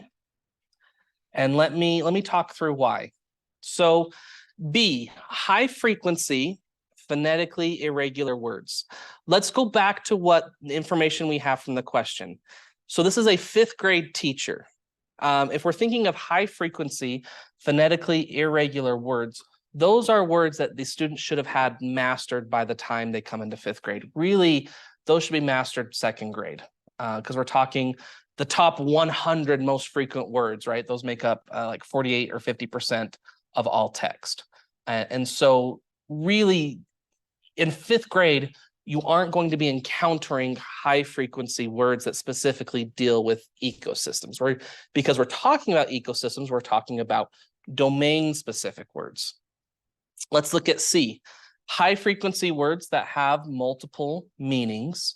That one isn't the best answer either, because that would fit better in more like a grammar or morphology type lesson of helping students understand that there are words that like, like there, and there, that those, it's the same word, but has different meanings. And then D, multi-syllable words made up of 2 or more syllable types. That's also going to be more into your decoding instruction. And so what we're taught, and is there value in that? Yes, absolutely. And really, truthfully, A and D is where you're going to get the most bang for your buck if you're doing conceptually challenging words that are also multisyllabic. And the odds are, if it's a conceptually challenging word about ecosystem, I'm going to bet you dollars to donuts that 90% of those words are multisyllabic to begin with. But A is the best answer because of the domain that we are dealing with, where we are talking about ecosystems in a specific content area. Then to help my students understand ecosystems, I need to be pre-teaching words that are conceptually challenging within that ecosystem domain. And then, did we already do 2 questions? Oh yeah, we already did 2 questions. Okay, so let's jump in and talk about the tiers of vocabulary. So these are, of course, like separate than the tiers of RTI. It happens where we just come up with terms that mean the same thing or have the same words, multiple meaning words. It happens. But tier 1 words are going to be basic, familiar words used by students in everyday conversation. And so clock, baby, ball, happy, see, you really don't need to do much with those words as far as vocabulary knowledge wise, except for perhaps if you have, what second language learners in your classroom. That's really when you'll be working with teaching tier 1 words. Really, the bulk of your vocabulary instruction will be tier 2 and tier 3 words, but we deploy them in a little bit different sort of circumstance. So tier 2 words are academic words. They are words that are uncommon in regular conversation, but very common in text and more formal or learning settings. So relate, justify, distinct, distribute. You probably aren't using those words or seeing those words much in your TikTok feed. They're just not coming up. But they are going to come up in your classes. They are going to come up if you're teaching text, if you're reading text with students. These are words that are going to come up. And so the purpose of academic words is those are ones that's where your bread and butter of vocabulary instruction can be, is because they are words that they're high frequency in text and formal settings. And so that means they're going to be in lots of different circumstances. I can read about distinct or write about, can use the word distinct when referring to ecosystems just as well as I could about world civilizations. Right? Distinct can really be across domains. It's cross-cutting as far as concepts go. Tier 3, though, this is technical and content. So when you worry about tier 3 vocabulary is when you're focusing on a specific domain. And so if we're focusing on ecosystems, a word like, symbiotic, that might be a word that I'm teaching when I'm talking about ecosystems specifically, because it really matters to understanding that area, but I'm not necessarily going to spend time to just be like teaching that word for its word's sake. It's really important to understand that vocabulary we also really need to have a scalpel with, because you can spend so much time teaching vocabulary, but at the end of the day, individual words, they take time to teach. So as an instructor, you have to really prioritize and say, what words are essential? Because if you provide the essential words, that's going to shorten your time in vocabulary, which is going to extend your time that you have in actually teaching the concept, where they can build the knowledge and build linking ideas and be able to generalize or derive or infer the meaning of other words that are less essential. So you're always thinking of that trade-off of what words are essential, because if I focus on the essential words, that gives me time to focus on more of the content. Here are evidence-based ways to promote word learning. One is just having a language-rich classroom. So when you talk, if you have 3rd graders, you don't talk to them like they're 3rd graders, you talk to them like they're 4th or 5th graders. You require your students to speak in complete sentences. You provide sentence stems for them if they struggle to do that. Having a language-rich classroom is a really, really important way for you to drive language learning in your classroom. Reading volume is another one, that the language in text is much more complex than the language from everyday speech. And so providing a scaffolded amount of text reading in your classroom it's part of that language rich classroom portion, but it will help your students develop a very rich vocabulary across a wide array of areas. Morphology instruction is another way to promote word learning. We're always looking for bang for our buck. And so if I can teach students high frequency, very common morphemes that they can then apply and make lots of different words with, that's a great use of my time, because then rather than just getting like one coconut off the tree, I'm getting like 10 coconuts off the tree at once, right? Just more efficient. Cognates going across the bottom here. This is going to be really important if you have English language learners in your classrooms, no matter the language, being able to connect the words that you are teaching in English, being able to connect that to words that they know in other languages they're proficient in is going to help them build their language bridges. And that's like so easy to do now with Google Translate and different apps. Going across the top, explicit instruction of essential challenging words and supporting them with in the text, right? This is what it means in this text, but also moving toward this is what it means outside of the text. Student-friendly definitions, so explain the meaning of the word using simple language the students will understand and connecting to already known concepts. That can be challenging to do, but you are going to do a much better job of that than a dictionary or a website, even a kid's website is going to do. So really emphasize a student-friendly definition, providing example sentences, and both in the example sentence from the text you are reading, but also example sentences that outside of the text matter.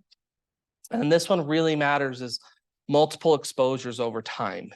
And so what that can look like is, on Monday, I'm going to talk about this word before we read it in the text. And then we're going to encounter it in the text and say, oh yeah, do we remember what this word means and how it's used in the text? And then the next day it's going to be, hey, we talked about that word, indefensible. Turn and talk to your partner. What does that word mean and how was it used in the text? So then we're doing word meaning and comprehension. And then maybe like Wednesday, I can say, with your partner, can you generate a sentence that uses the word indefensible? Students have to be able to go from like recognizing it in a specific context before they can start to apply it in a novel context. And that's where multiple exposures over time matters. And what I often see in vocabulary instruction is a teacher introducing the word and then right out of the gate, turn and talk to your partner and create a sentence that uses this word. And what that does is the students who already knew the word, they can do that, but the students who don't know the word, they can't do that. So it's not really scaffolding word learning for them over time. So initially, double down on what does this word mean in the context of the text we are reading it in. That's where I would spend a lot of emphasis with my vocabulary instruction. And over time, we can generalize it to new contexts. All right, let's talk about, we're going to do the literature and informational questions together back to back. So we'll do 4 questions, just boom, boom, boom, boom. And then because the slides I have for those kind of just cover both. So let's just first do turn and talk with the folks around you. What makes a text literature? What type of language is contained in literature text, or how do we know, what separates literature text from informational text? And what evidence-based practices might you use to promote literature comprehension?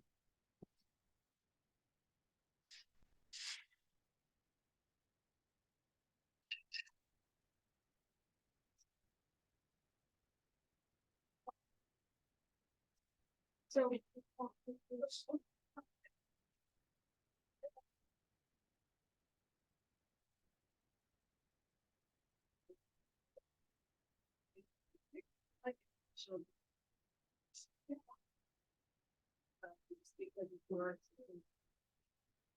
Yeah.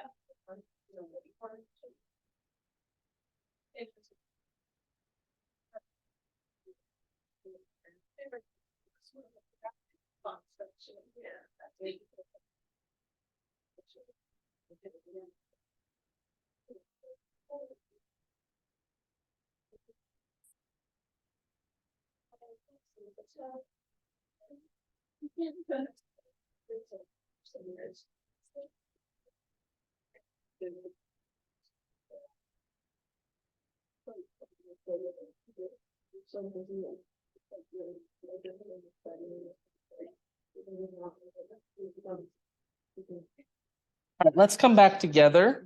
Nicole Griggs, do you want to recap what your group talked about?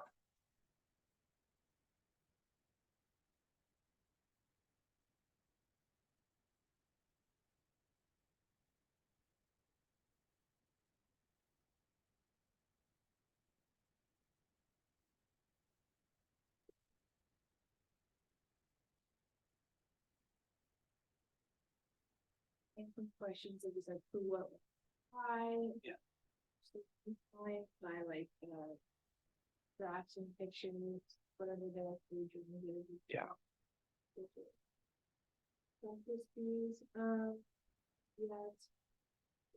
Yeah.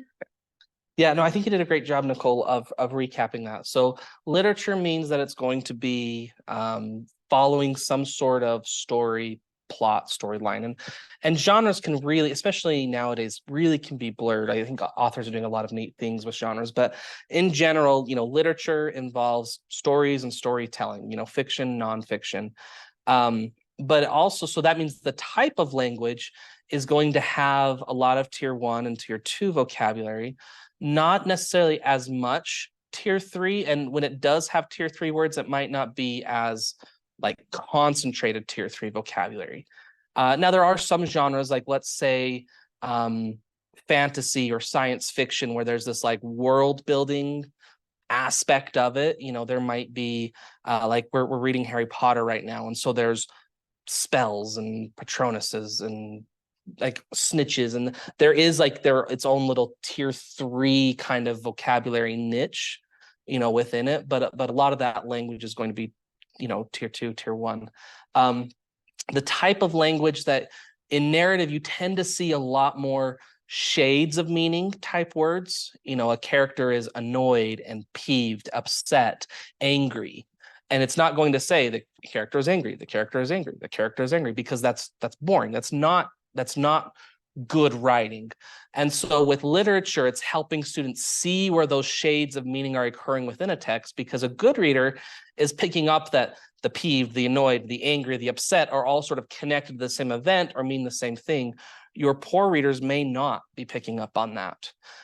So that's kind of what type of language literature has. It also tends to have a lot of allusion, metaphorical simile,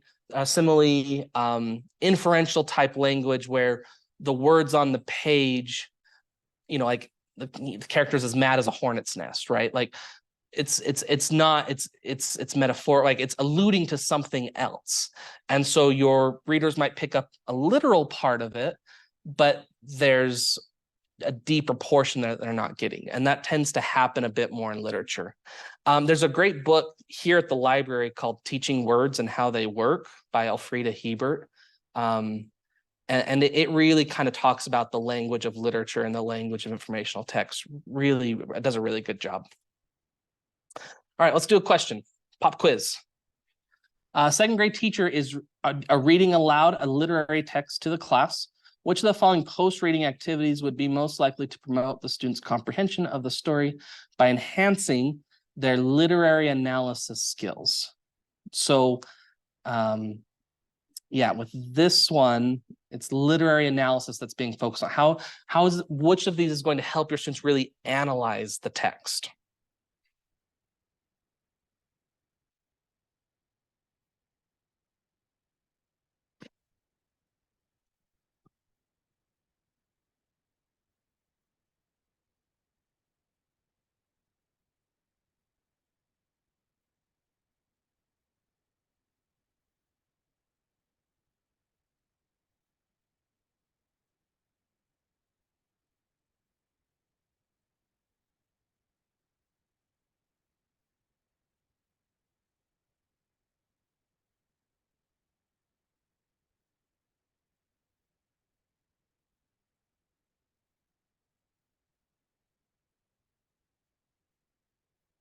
All right, looks like all of us have answered. The correct answer with that one is B, or discussing with the students how characters in the story respond to major events and challenges. Let me go through why the other ones are incorrect. So A, encouraging the students to identify the key vocabulary words in the story. That's important. And I would argue like more, but just identifying the words is a little bit low level for me. Like, oh, yep, there's the word indefensible. It doesn't necessarily, it's not leveraging their meaning in the text, but it's also not connecting back to this question, which is asking, enhancing literary analysis, or being able to analyze what's happening in a story. C, asking students to reread the story silently and respond to several literal comprehension questions. Number one, literal comprehension questions are the most basic questions you can have. They're not inferential level, they're not evaluative level. But B, when you're asking students to reread the story silently and respond to questions, that doesn't involve instruction, right? What you're doing basically there is you're assessing students' knowledge, which isn't going to enhance their literary analysis skills. It's just going to give them the opportunity to sort of deploy what they already have. So I don't like C because it's not instruction. You're not doing anything to promote their comprehension. You're just sort of letting them opportunity to practice what they already have. D, allowing students to free write about the story in their reading response journals. They're similar ideas. That's not instruction. They're just would sort of take what they had, and then because it's a free write, it might be a little bit too open-ended to really narrow in on what really matters in the story, and that's characters and how they're responding to events and challenges. And that's where a lot of your literature-oriented instruction can happen, is really focusing on what are the major events, what are the challenges, who are the main characters, how do they respond, and how do your characters develop over time? That's a key part of literature that I think gets underemphasized with students, is that key characters change throughout a text, and being able to watch their evolution is going to really help drive your comprehension instruction. All right, let's go to 12. Some children in a kindergarten class have had limited prior exposure to storybooks read aloud or limited prior experience discussing narrative texts. The teacher wants to develop their knowledge of story structure according to evidence-based practice. Which of the following instructional approaches is most likely to accelerate the children's understanding of the causal nature of story events?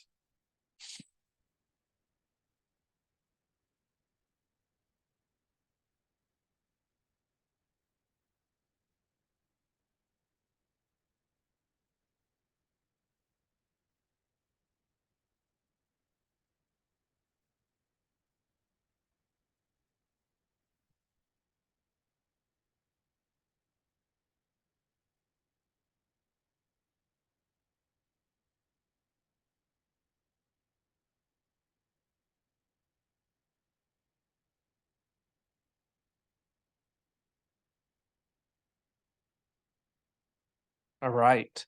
So A, everyone got that one correct. So great job. Rereading favorite stories to children and letting them dress up like characters. Now the dress up part, in and of itself doesn't contain instruction. You're not driving, you're not promoting comprehension that way. Now there is some research out there showing that incorporating drama, can have a positive effect. But that would come from doing the next step, which would be, having them act out a part of a story or giving them an alternate scenario, being able to push it beyond just dressing up, which is why, B doesn't quite work. And then also I would argue the rereading of favorite stories, the limitation there is the students might know the stories really well, but so on the one hand, it provides opportunity to pick out causal natures of how one thing is influencing another. But at the other time, it might be so already present to them, they might not do, they might need novel text to really sort of be able to pick it apart because it is unfamiliar. So there's trade-offs with using favorite stories. C, having students put photocopies from pictures taken from storybooks in the order in which they occurred in the book. That might help with like overall sequencing, which is related to causal nature. And there's I think there's some value in that, but my issue with C is the instructional trade-off of time. That number one, for me to prepare all that for all of my students, that's a lot of instructional time that I could spend in other ways.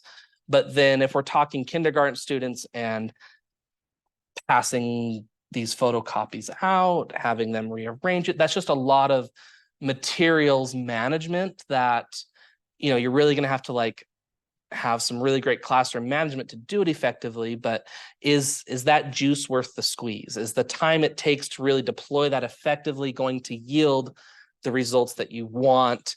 And it's a gamble. So A, you know, where it talks about just explicitly saying, hey, these are the main characters. This is the goal and the problem of the text. This is the resolution, and being able to model that, but then have dialogic conversation with your students about what's happening in the text. That's going to do your students a world of good, because it's helping them unlock the text for them to see the text, but it's also giving them a really wide, a great opportunity to engage with language and the language of text. And B, C, and D don't really incorporate a language building aspect, you know, in that at all. So that's why I like A. And the test liked A too, but anyway. So let's talk about informational text as well. I'll skip the partner talk just kind of for sake of time so we can wrap up by noon. But really with informational text, the type of language that's going to be there is going to be a lot more domain specific. So you're going to see a lot more tier 3 specific words, but you're still going to see a lot of tier 2 words. You also are going to see different informational text structures. There's 6 of them that, well, actually, I don't know if I included a slide on them. I should have. I was going to and I forgot. But there's 6 different text structures, which 5 or 6, depending on whose list you're looking at. But you'll want to be familiar with those as well. And, you know, with informational text, what you're really trying to focus on is how do I promote understanding of this domain in a really rich way rather than, you know, a story. So first question, a 5th grade teacher gives students a reading planner for an informational text that they will be reading independently. The planner contains various activities, including prompting students to summarize certain passages, explain relationships between concepts according to specific information in the text, and to determine the meaning of domain, specific words based on a positives or positive phrases embedded in the text. This reading planner is most likely to be effective for achieving which of the following instructional purposes? Developing students' ability to read the text evaluatively, supporting students' development of prosodic reading skills, encouraging students to read and interact closely with the text, and teaching students to adjust their reading rate based on text complexity.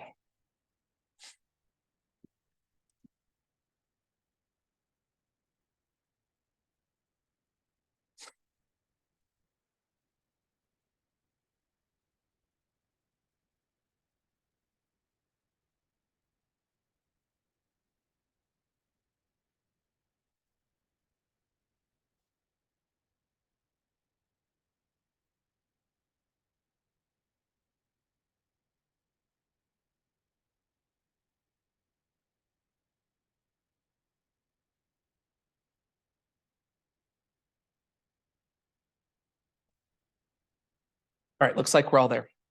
So this one was split between A and C.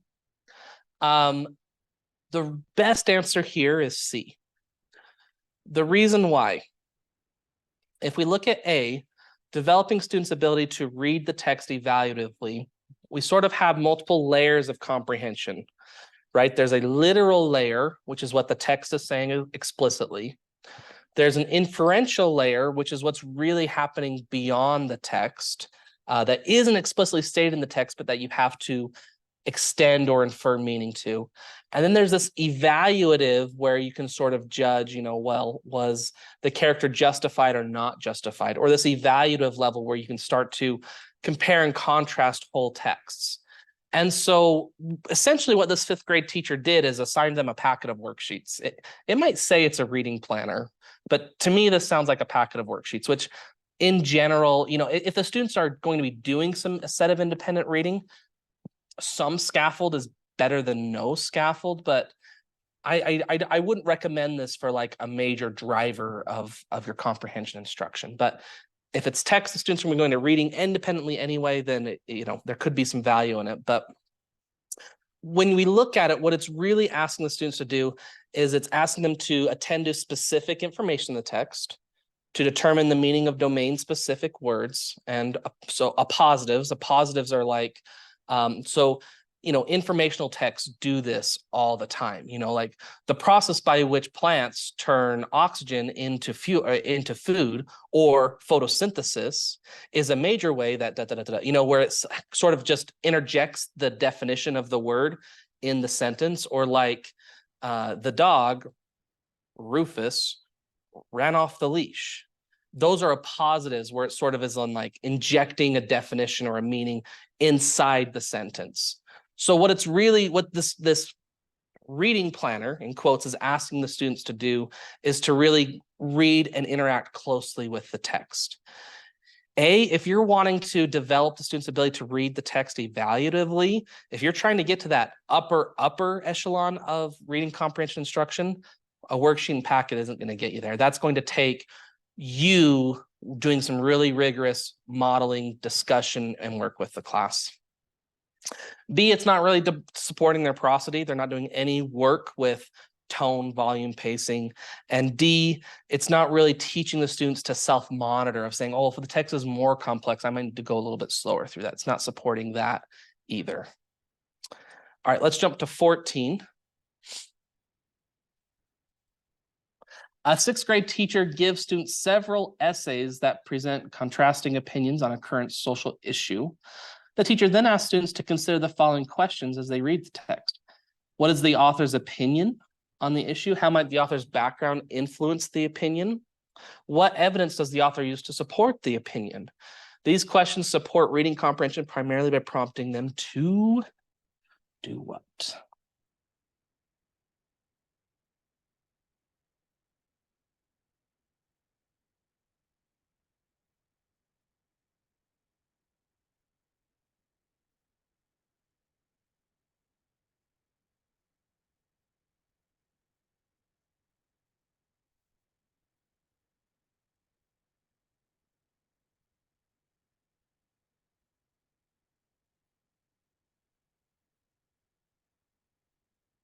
All right, looks like most of us are there.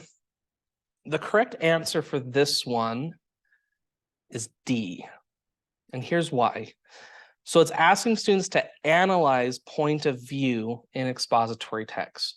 So if you notice, all 3 of these questions are saying, well, what is the author's opinion on the issue? That is something that's more like literal within the text. You don't have to infer, well, we don't have the text right in front of us, but the author's opinion is going to be more on the literal side because the author is presenting their opinion. There's probably aspects of it that might be inferential, but most of it's going to be literal. And then 2, how might the author's background influence that opinion? And so that you're going to have information somewhere that's providing information about the author's background. Maybe the author provides some of their background directly in the text. And then 3, what evidence does the author use to support the opinion? Again, that's primarily literal. So C doesn't work, which was the second most popular choice among you. C doesn't work because there isn't a ton of inference drawing here. It's more synthesis. There is some inferencing that's happening, right? But it's more taking sort of what's in the text, what we know about the author, their opinion, their evidence to support it, and then it's trying to help them sort of synthesize that into understanding point of view. B, identifying theme in expository text. Theme is generally not, theme is more of a literary conversation. The moral of a story. tend to like in the information side, it's more like content area or domain, a related text set topic. And then A, it's not really working on monitoring comprehension because, I mean, obviously that's going to be part of it, but this is just more specific than general comprehension monitoring. It's really digging into specific spots of the text to help analyze point of view.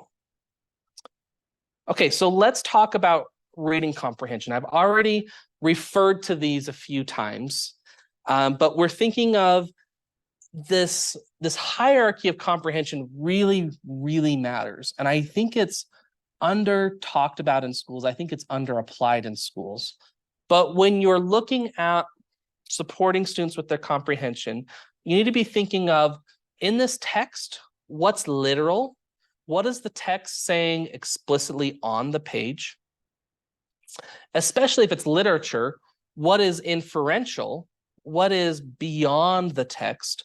Part of what makes Harry Potter so juicy is there's all of these things that are happening sort of in the background that, if you're not making those connections, there's a lot less that Harry Potter has to offer, or any great literature. So inferential is about deriving meaning that goes beyond what's explicitly stated in the text.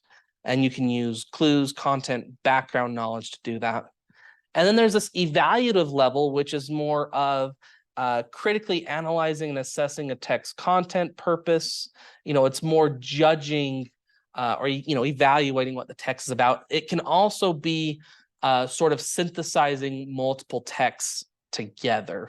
So like if we're doing a unit on ecosystems, when we read 3 or 4 texts, part of that evaluative level is going to be, let's synthesize across texts and sort of compare and evaluate what this text taught us versus what this text taught us. So those are the levels of comprehension, and they do go from more discrete to more complex, from more simple to more abstract. And so when you're planning, like if there's an inferential point you want to get to with your students, a specific inference you want them to make, you might have to scaffold that with some literal questions. What are the literal aspects of the text that are building towards that inference level? And that's why comprehension can be tricky, is you can't just, in a lot of cases, jump to the inferential or jump to the evaluative. You have to scaffold it with a lot of literal work first, and then a lot of inferential work before you can move to evaluative. Let's talk about 4 different areas, and these are sort of the subsection domains in the comprehension section. Really what you need to know is metacognitive strategies, key ideas, details, craft and structure, and then integration of knowledge, which aligns pretty closely with the Common Core. And there's a new, like the Utah Core standards were just changed this year, so it's slight misalignment with what the Utah Core is now, but it doesn't, instruction-wise, it shouldn't make that big of a difference. They've just sort of simplified and condensed some standards. So what metacognitive strategies are about, these are the things that good readers do. And so you can model these and teach these to your students because they can then apply it to text in order to leverage meaning. What matters is not the strategy necessarily, but it's how the strategy is being used to understand the text better. So, when you're I wonder why the character did this, you're modeling it to show how you are using that question to help you understand the text better. So the evidence-based metacognitive strategies are predicting, questioning, clarifying, summarizing, self-monitoring, using like a graphic organizer, and then recognizing story grammar or text structure. And those are strategies that good readers do to help them understand the text. These other areas, this is more like text analysis, more of what the reader is doing with the text to leverage meaning. So for key ideas and details, identifying the main topic of the text, describing the connection between events, how event A and event B are related, or how respiration and photosynthesis are related, paraphrasing or summarizing the text, referring to details in the text, describing the connection between events, that one got on there twice, and drawing inferences from the text. We can also think about it as craft and structure, so determining the meaning of words or phrases in the text, recognizing common text structures, recognizing plot and story grammar, comparing first person and third person accounts, analyzing an author's development of an idea or argument, determining the author's point of view, and being able to use subheadings, headings, pictures, and captions to understand a text. And then there is integration of knowledge. So that would be contrasting the experiences of characters from different texts, using illustrations to print to make meaning, comparing 2+ authors' account of the same event, building knowledge with a set of texts on a related topic, describe the connections between different parts of a text, comparing texts from different cultures, and evaluating the credibility of an argument. Now, all of these you're going to, for instruction, it's going to be more impactful if it has explicit instruction and gradual release. If it has modeling and then students' opportunity to apply these in text. Which ones of these matter most really depends on the text. And so that comes down to you as a teacher reading a text before you're supposed to teach it and saying, how can I drive comprehension in this text? And then you sort of have this great big giant toolbox that you can pull out of. For informational text and narrative, story grammar and text structure, those are really going to be high leverage ones. So using graphic organizers to sort of map how the text is organized are really, really important ones. And then also just relentless summarizing of key parts is going to matter a lot too. So those would be like two that I would say hopefully can rise to the top that you're using very, very often. And then you're using these other ones to sort of support meaning in text specific ways. Okay, let's talk about reading assessment and instruction. So in this one, there's only 2 objectives, and it takes, let's go back earlier so this is going to be 18% of the assessment, 8 or 9, oh, sorry, that's 8 or 9 objectives. So, but 18% of the assessment, which is 21-ish questions. So, relatively less. So let's talk about turn and talk with the folks around you. How do we assess students? What types of assessments are there? Right? Criterion, norm-based, things like that. And how do we use assessment to drive instruction? And we'll come back together and do a couple quiz questions.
Let's get an acceptance.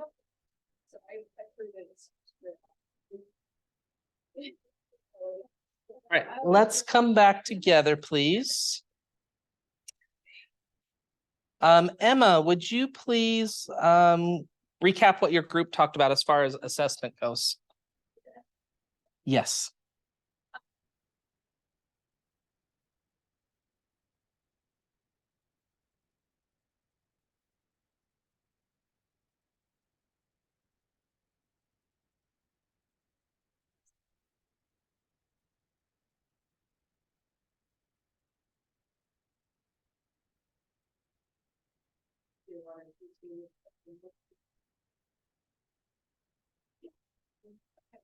Yeah, that's great. There's tons of different types of assessments, and really strategically using assessment is where you're going to get bang for your buck. So, if if you're providing students a lot of assessments, but you're not looking diagnostically at the data from that assessment to inform future instruction, then what you provide the students was some independent practice, which certainly has value, right? But assessment should drive instruction. And I think a large part of why I'm really passionate about that is just because you have 120 minutes a day of reading and writing time, and that's it.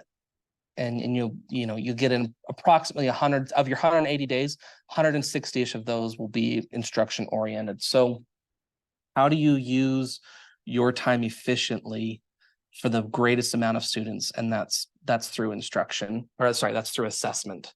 Assessment lets you know how to spend your time. So let's do a couple questions. A third grade teacher has been conducting a series of ongoing assessments of a student's oral reading. Shown below is a sentence from the text followed by a transcription of the student reading the text. The sample is representative of the student's typical oral reading performance. So the text said, "Up ahead, Julia saw the overturned boat disappear over the waterfall's edge." Student, "Up ahead, Julia saw the overtired boat," pauses reading, "overturned boat disappoint over the water's edge," pauses reading, "disappear over the water's edge."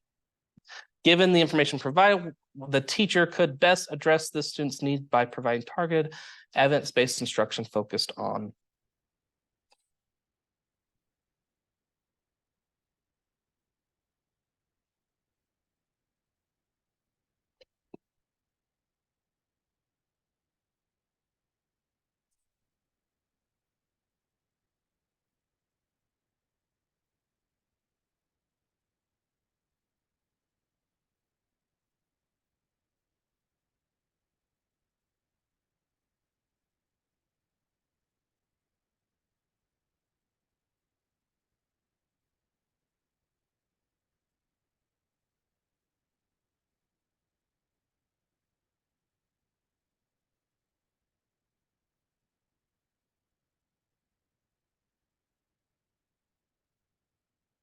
A few more folks out there still making up their mind. A few folks changing their mind.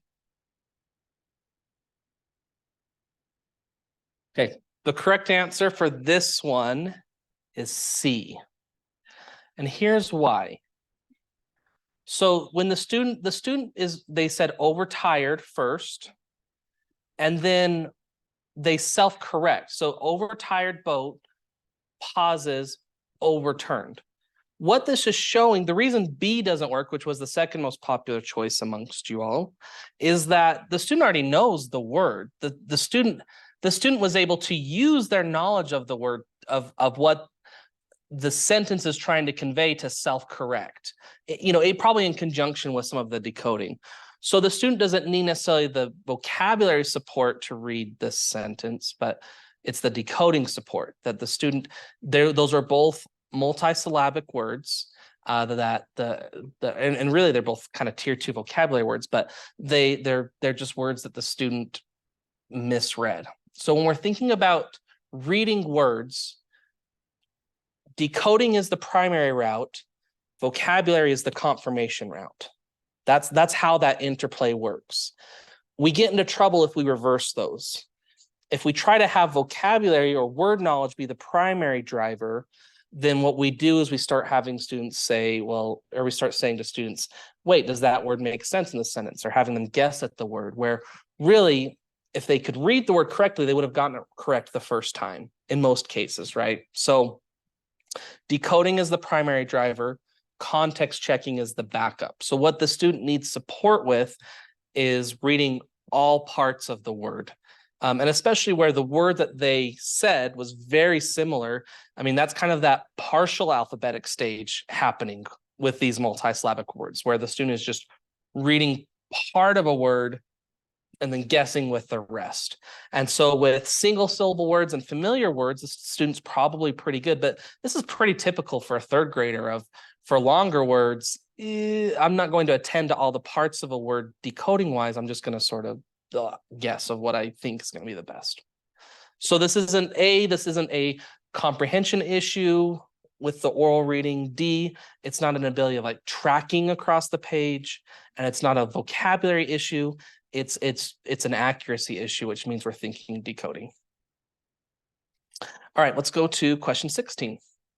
Earlier in the school year of 5th grade, actually, I've noticed you all start to answer before I'm done reading. So that's telling me that you're reading faster than I'm reading out loud. So I'll just let you read it. You're all very proficient readers.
Okay, so it looks like most everyone got this one correct. D is the best answer. So that we're going to say that we have some students who need additional support. So we're going to say we're going to give them some different, we'll differentiate instruction, meaning we're going to give them more of what they need, and we're going to use it in flexible grouping. So as they gain proficiency, they don't have to be in that group anymore, but if students lose proficiency, they can join that group.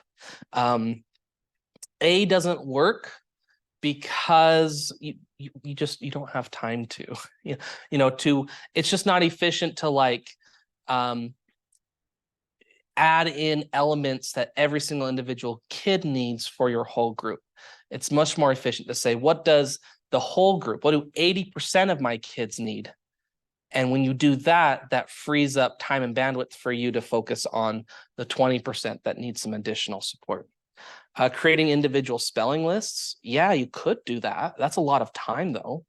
But again, a spelling list, to me, that's not implying that instruction is happening. It's just saying you're going to give them a different list. Same thing with C. With providing differentiated homework is maybe a step in the right direction. But again, spelling homework is not instruction. That just giving them a different list or a different work to do at home. Some parents might take it and run with it, some might not, but it really needs to be in your instructional minutes during the day that you're counting on instruction. Everything that's homework oriented is not guaranteed to drive proficiency. So that's why D is the best answer. So in thinking about instruction, or this section, this assessment and instruction section, what I noticed is it doesn't really have anything new. I guess assessment types are some specific to this area that you probably need to know. So like norm reference tests or criterion reference tests, those sorts of things. But really, these are more like application questions of everything else from the other two sections. So I feel pretty confident, you've all done really well in the other sections. I feel pretty confident that would continue, in the assessment and instruction. But the main principles here are, we're going to provide everyone with a screener. So we're going to screen everyone. And then for students that flag on that screener because they are at a lower percentile, then we're going to dig deeper with a diagnostic assessment. And that's the process, is you screen, diagnostic, then you intervene. And the intervention is derived from the assessment data. But you can use screening data to drive whole group instruction as well.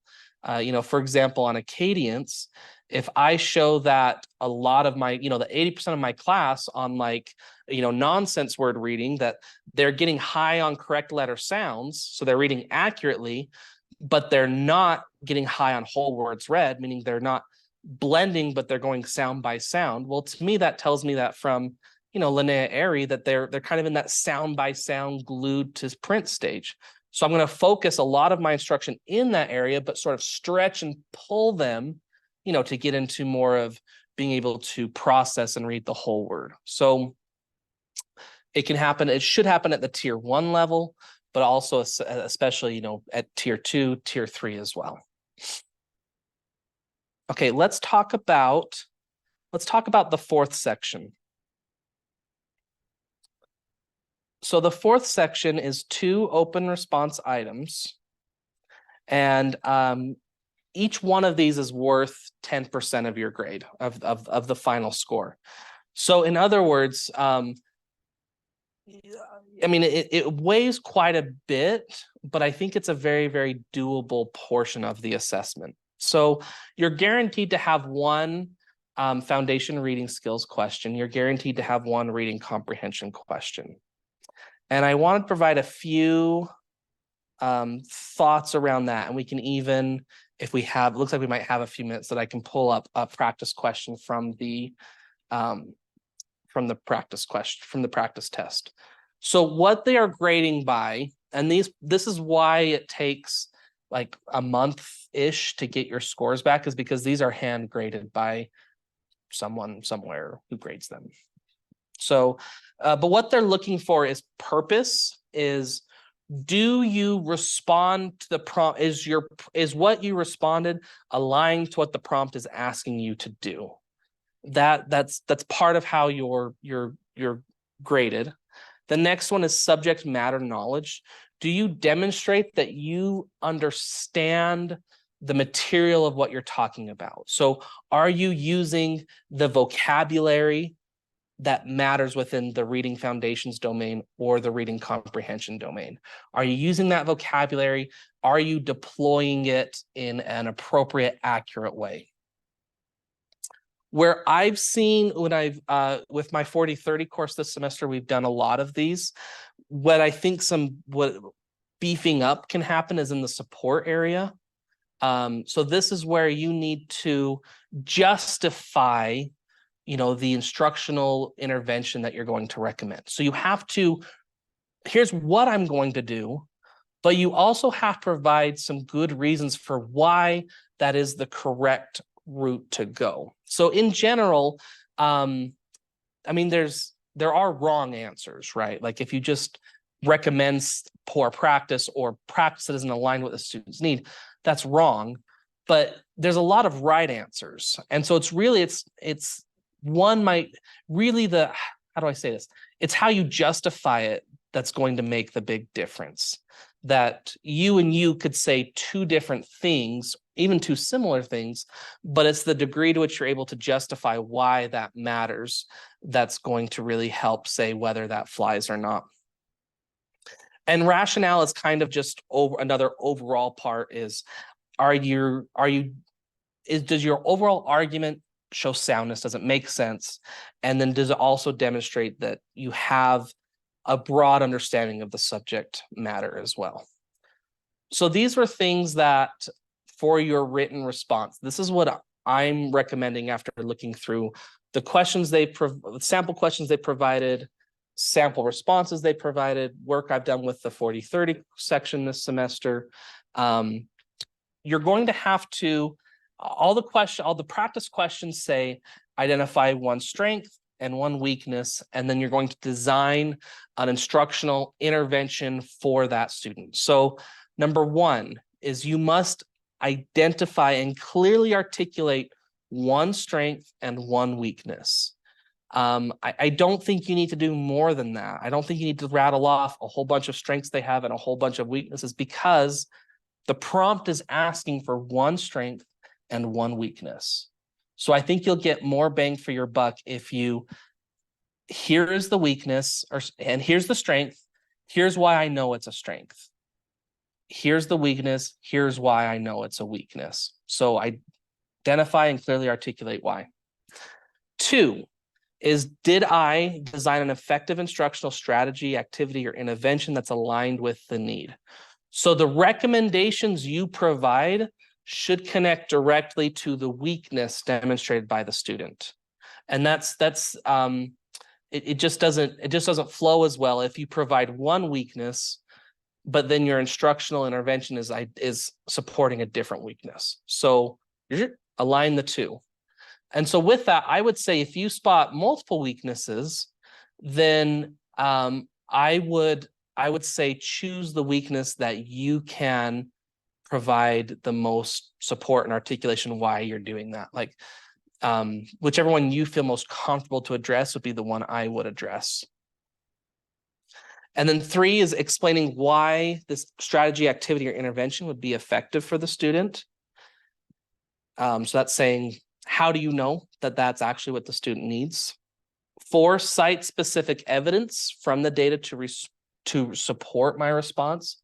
And so there also has to be this element of, are you pulling from the prompt to say, this is what the student is doing that's going to help you know, that helps me know that this is what the student needs. So pull in from the question.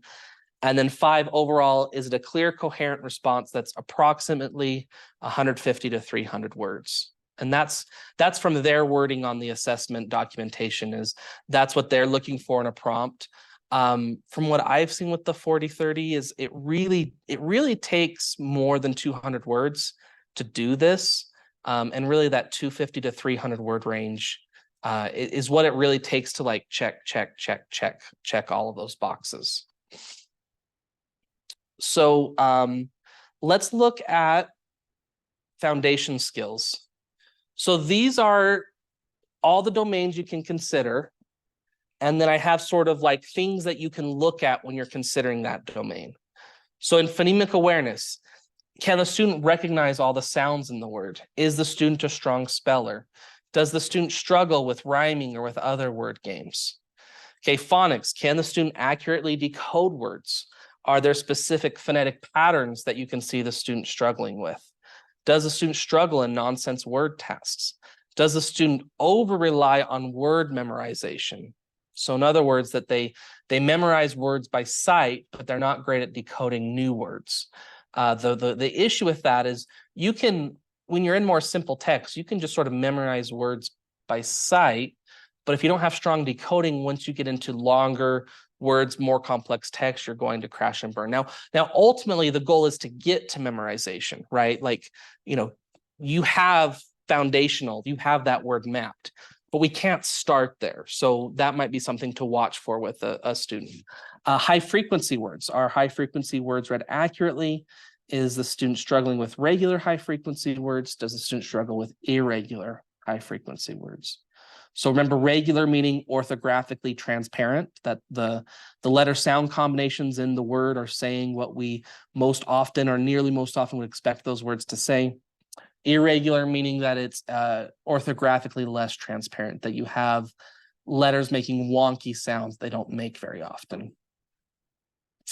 Multisyllabic words. Does the student read multisyllabic words accurately?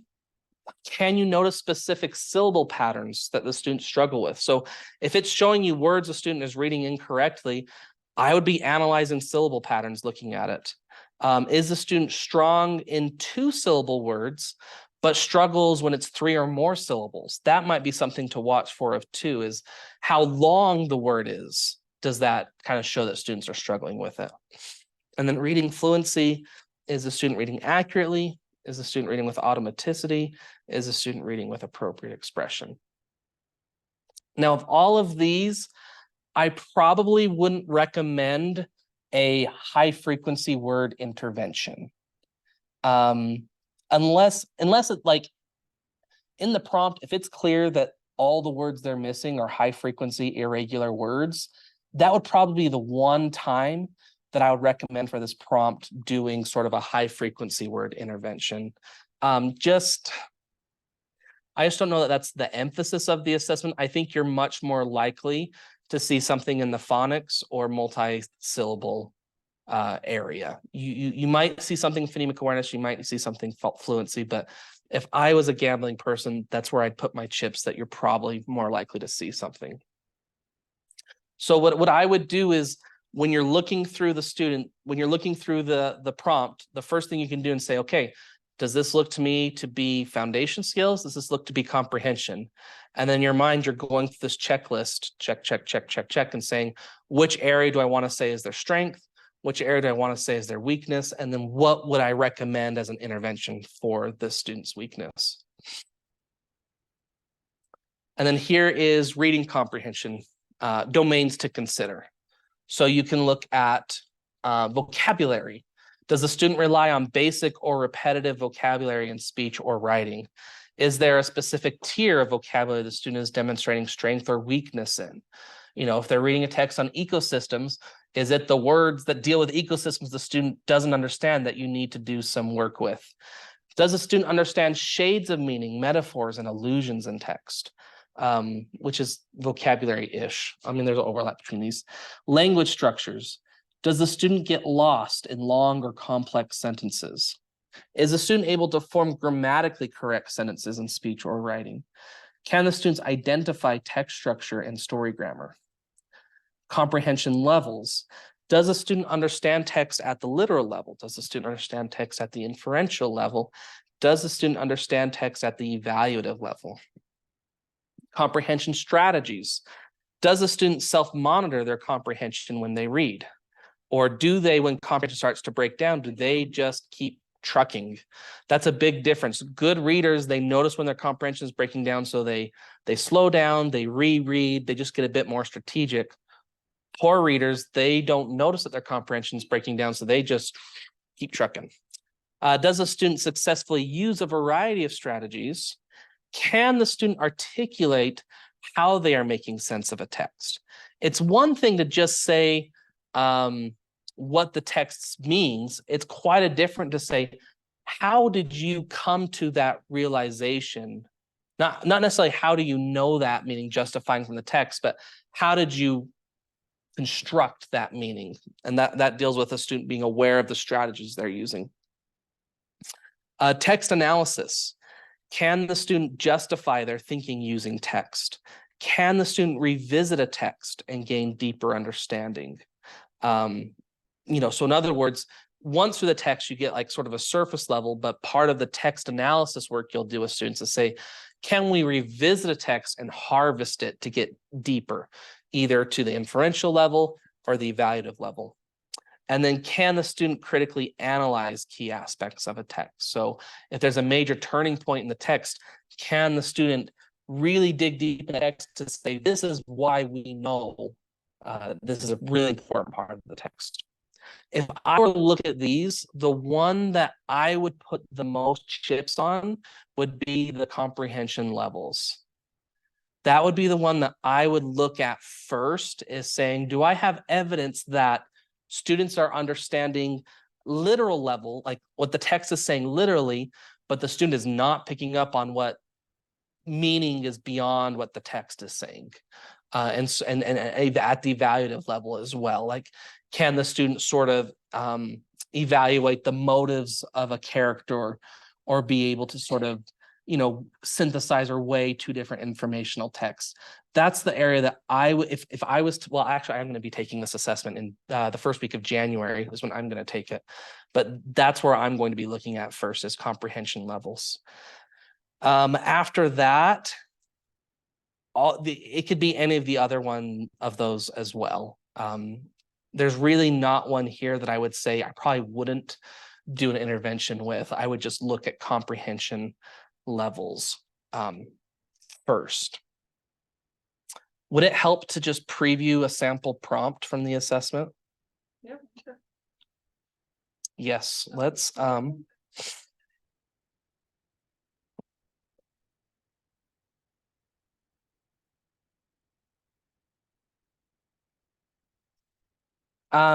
yes, that would be my next step with both of these slides. But really, any of these, what it's going to be is, it's going to be, you're going to model it and then provide opportunity for them to practice it. So like, for example, if I was working with a student at the inferential level, I'm going to model how I'm making inferences, and then I'm going to strategically plan parts in the text where we can make inferences together using like literal information, and then over time provide examples of the text where they can do their own inferencing. Same thing with comprehension strategies, is if I want to help the student comprehend what they, if I want them to self-monitor better, I'm going to model for them how I'm self-monitoring. We're going to read some tricky passages together, and we're going to just kind of, I'm going to check in with students, see, is this making sense? How do you know it's making sense? What might we do if it's not making sense? And then we might provide some opportunities for students to do it independently. So really all of these are going to be, I'm going to, some version of, I'm going to model it in connected text. We're going to practice some experiences, some areas of that together, and then I'm going to provide opportunities for the student to do it independently. All right, let me pull up the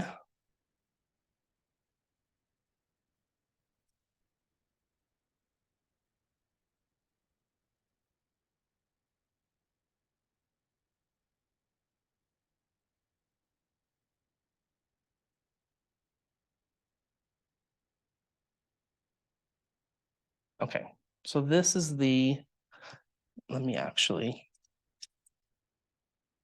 go to the actual question.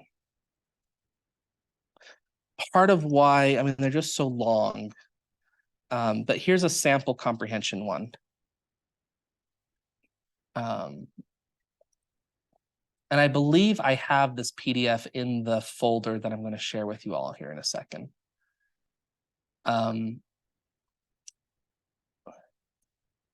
So in this one, it explicitly states in the prompt that this is a reading comprehension one. So I'm assuming that it will do that for you as well. So it says using your knowledge of reading comprehension, and then it lists the specific areas, which is what I had on the slide. Man, that's tiny text. Use comprehension, identify one strength that James demonstrates related to the reading of comprehension of factors listed, identify one significant need that James demonstrates. Based on the needs you identified, describe an appropriate instructional strategy, activity, or intervention, and explain why the instructional strategy will be effective for James. So if we look at what it's saying is, I wish that this bar, is there a way to get that bar to go away? Ah, genius. All right. As part of an informal reading comprehension assessment, James, a third grade student, reads a passage from the children's novel, The Mighty Miss Malone by Christopher Paul Curtis. The teacher explains that the story is about the experiences of a 12-year-old girl, Deza Malone, and her family. The teacher has James read from a passage in which Deza's brother, Jimmy, is singing the national anthem before a baseball game begins. James reads the passage aloud fluently and accurately. Then the teacher gives him the opportunity to reread the passage silently. The following is the passage that James read. When I'm writing, I'll just let you all can read faster than I can read out loud. So I'll read it silently too, and then I'll kind of scroll down a little bit and we'll go from there. Except you all were missing a screen.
I love this huge throwing up of hands.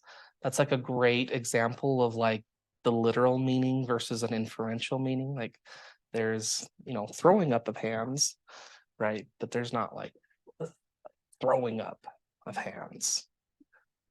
Ugh. Okay, so after James finishes reading the passage silently, the teacher asks him some questions about what he has read. Below is a transcript of their conversation. What is this passage about? It's about, I don't know. Not much happens really, it's just the narrator saying what she's thinking. Interesting. What is the narrator thinking about? It's kind of dreamy. Maybe it is a dream. What makes you say that? She tells you how she'll be doing something, like she's reading and suddenly everything disappears. Right. At the beginning, take a look, pointing the first paragraph. What's the narrator describing? Looking over the passage. She's reading a book. Then she settles into it. Is she like settling into bed and she starts dreaming? What does she say about Jimmy in here? How are they alike? James, they both have the dreaming thing where everything disappears. Tell me, what is the main idea that the teacher wants the reader to understand in this passage? I don't know. Where does the passage take place? Well, first the narrator's in bed reading, and then they go somewhere else. What's the main event in the passage? Jimmy singing. Teacher, What does the narrator say about Jimmy singing? She needs to close her eyes to concentrate on it. Then she starts thinking about her and swinging her around. Why does she think about that just when she's concentrating on Jimmy singing? That's what I mean. It's like a dream, the way the story flips around. She's reminded of her dad swinging her around, and then he is swinging her around. What feeling is she describing? She thinks she's going to fly off. When Jimmy is singing? And then, yeah, she thinks. She dreams he's getting bigger and bigger like a giant, and he crowds stuff against the wall. How does the passage end? Jimmy finishes singing and there's an explosion and the people start throwing stuff. Kind of weird. Maybe the explosion was in her dream. So he didn't think of throwing up hands. He thought of an eruption of cheers as throwing stuff. So this is a good example, like, okay, looking at a strength, a weakness of what this text is providing. This is a good example of, out of that list I provided, this is one I would just be looking at first: literal, inferential, evaluative. Is the literal there? Ish. Part of why the literal isn't there is because there's so much inferential stuff that's happening, right? The text is about the narrator, I think it's the narrator's brother, Jimmy, is playing the national anthem, and Jimmy is getting so lost in just playing it that he's entering a dreamlike state. And then she loves the music so much that she is remembering her dad swinging her around and around. So it's all very, just lots of figurative language being used there. And it's clear that, to me, this student is picking up on the literal level, not picking up on the inferential level. Let me show you, just in the few minutes we have left,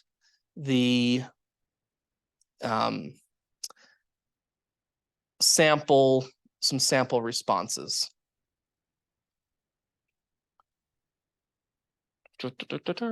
Okay. Yeah, here's Jimmy's. Oh, nope, we're still in Olivia. Olivia's the reading one, the reading decoding one. All right. James. Okay.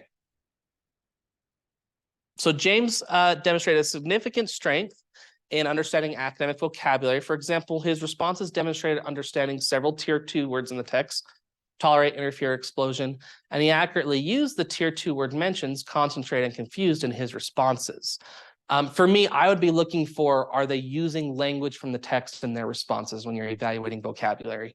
In addition, he demonstrated understanding of basic tier 3 terminology: narrator, main idea, event. James demonstrated a significant need understanding figurative language.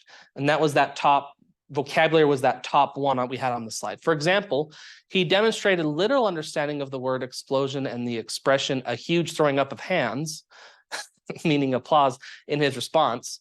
Jimmy finishes singing and there's an explosion and the people start throwing stuff. He also demonstrated literal understanding of the metaphor Deza uses, her father swinging her around, to describe feeling when listening to Jimmy sing. It's like a dream, the way the story flips around. She's reminded of her dad swinging and then swinging around. James does not understand the metaphor that Jimmy singing gives Deza a soaring or a weightless feeling. James would benefit from explicit teaching about figurative language.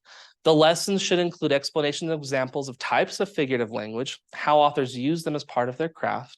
The teacher should model how to distinguish literal from figurative language by using the context and narrative to determine the meaning of specific words and phrases.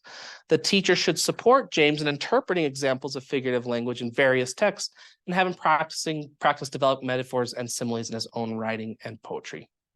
This strategy would be effective because learning to interpret figurative language and improve James' text analysis skills by supporting him in making inferences and actions of characters in literary texts using figurative language's own writing would reinforce this learning. So you can see that this prompt keyed in on that literal inferential, but it took inferential from less broadly and focused specifically on figurative language, which works great.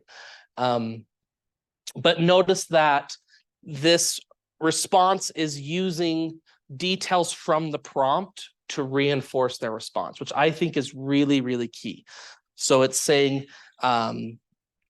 taking chunks from there of like, especially like, he also demonstrates literal understanding, but this is where his comprehension is breaking down. So that's an example of a good analysis, of a good response. I think this is the weak response. Oh no, we must have skipped it. Oh, maybe there was another one. This is an example of a strong response. Is that it? Is that the one? Weak response. Okay, let's look at the weak response. James demonstrates a comprehension strategy when he reads the passage aloud fluently and accurately. Fluently and accurately is not a comprehension strategy, right? That's a fluency skill, so already red flags there.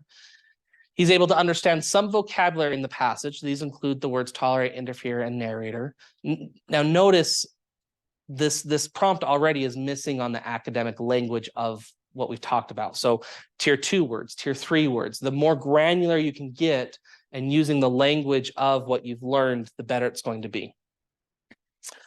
These include the word, he read that the narrator can't tolerate anything that would interfere with Jimmy's voice. When asked by the teacher what the narrator says about Jimmy singing, James replies, she needs to close her eyes to concentrate on it. He understands that the narrator needs to close her eyes because she does not want anything to interfere or get in the way of her listening to Jimmy sing. James presents with a need in the area of knowing the main idea and details in the passage. With much prompting from his teacher, James is able to identify the main idea of the passage, which is Jimmy's singing, which I don't think it's Jimmy singing. I think that's sort of backdrop to drive her being swung around and the feeling of weightlessness. So this shows that the author of this prompt missed the main idea. James' answers to the teacher's questions focus most of the time on his understanding that the selection is about the narrator's dreaming and dreams. James would benefit from being given a set of question words, who, what, when, where, why, how, to reuse as he reads a text. For example, the teacher could,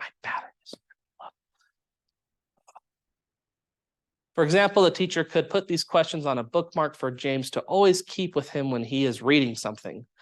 This strategy is effective. I mean, is a bookmark going to drive instruction knowledge? I mean, it's not hurting anything, right? But it's not going to really promote his comprehension. So we're out of time, but I would really recommend like doing a deep dive on what aspects you're noticing that good prompt has in order to kind of prepare you. And I hope that these other slides I provided, help with being able to hone in on what domains to look at would be my hope. Last thing is, wanted to say thank you. You can scan this QR code. I'll also, for those of you that are in the 40/30 practicum, that Canvas course, I'll just post the link in there, but this has the link to the slides. It has the PDF I just was showing with the sample questions, and then it will have the recording as well. Now, one thing about the practice test, there's a different document that has analysis for the ABCD questions that tells you why each one's correct and incorrect. But the prompt analysis is in the same document as just the questions. So you just, to look at the written response, you just have to keep scrolling down. It's not in a different document like the multiple choice are. I don't know why they chose that configuration, but that's why. So good luck on the rest of your semester and on the assessment and on teaching and life in general. If you're someone that wants to give feedback after you've given the assessment, please reach out to me, and I'd love just to do a 10-15 minute chat and hear about your experience and what you feel really stuck out to you. And thank you. Have a great rest of your day.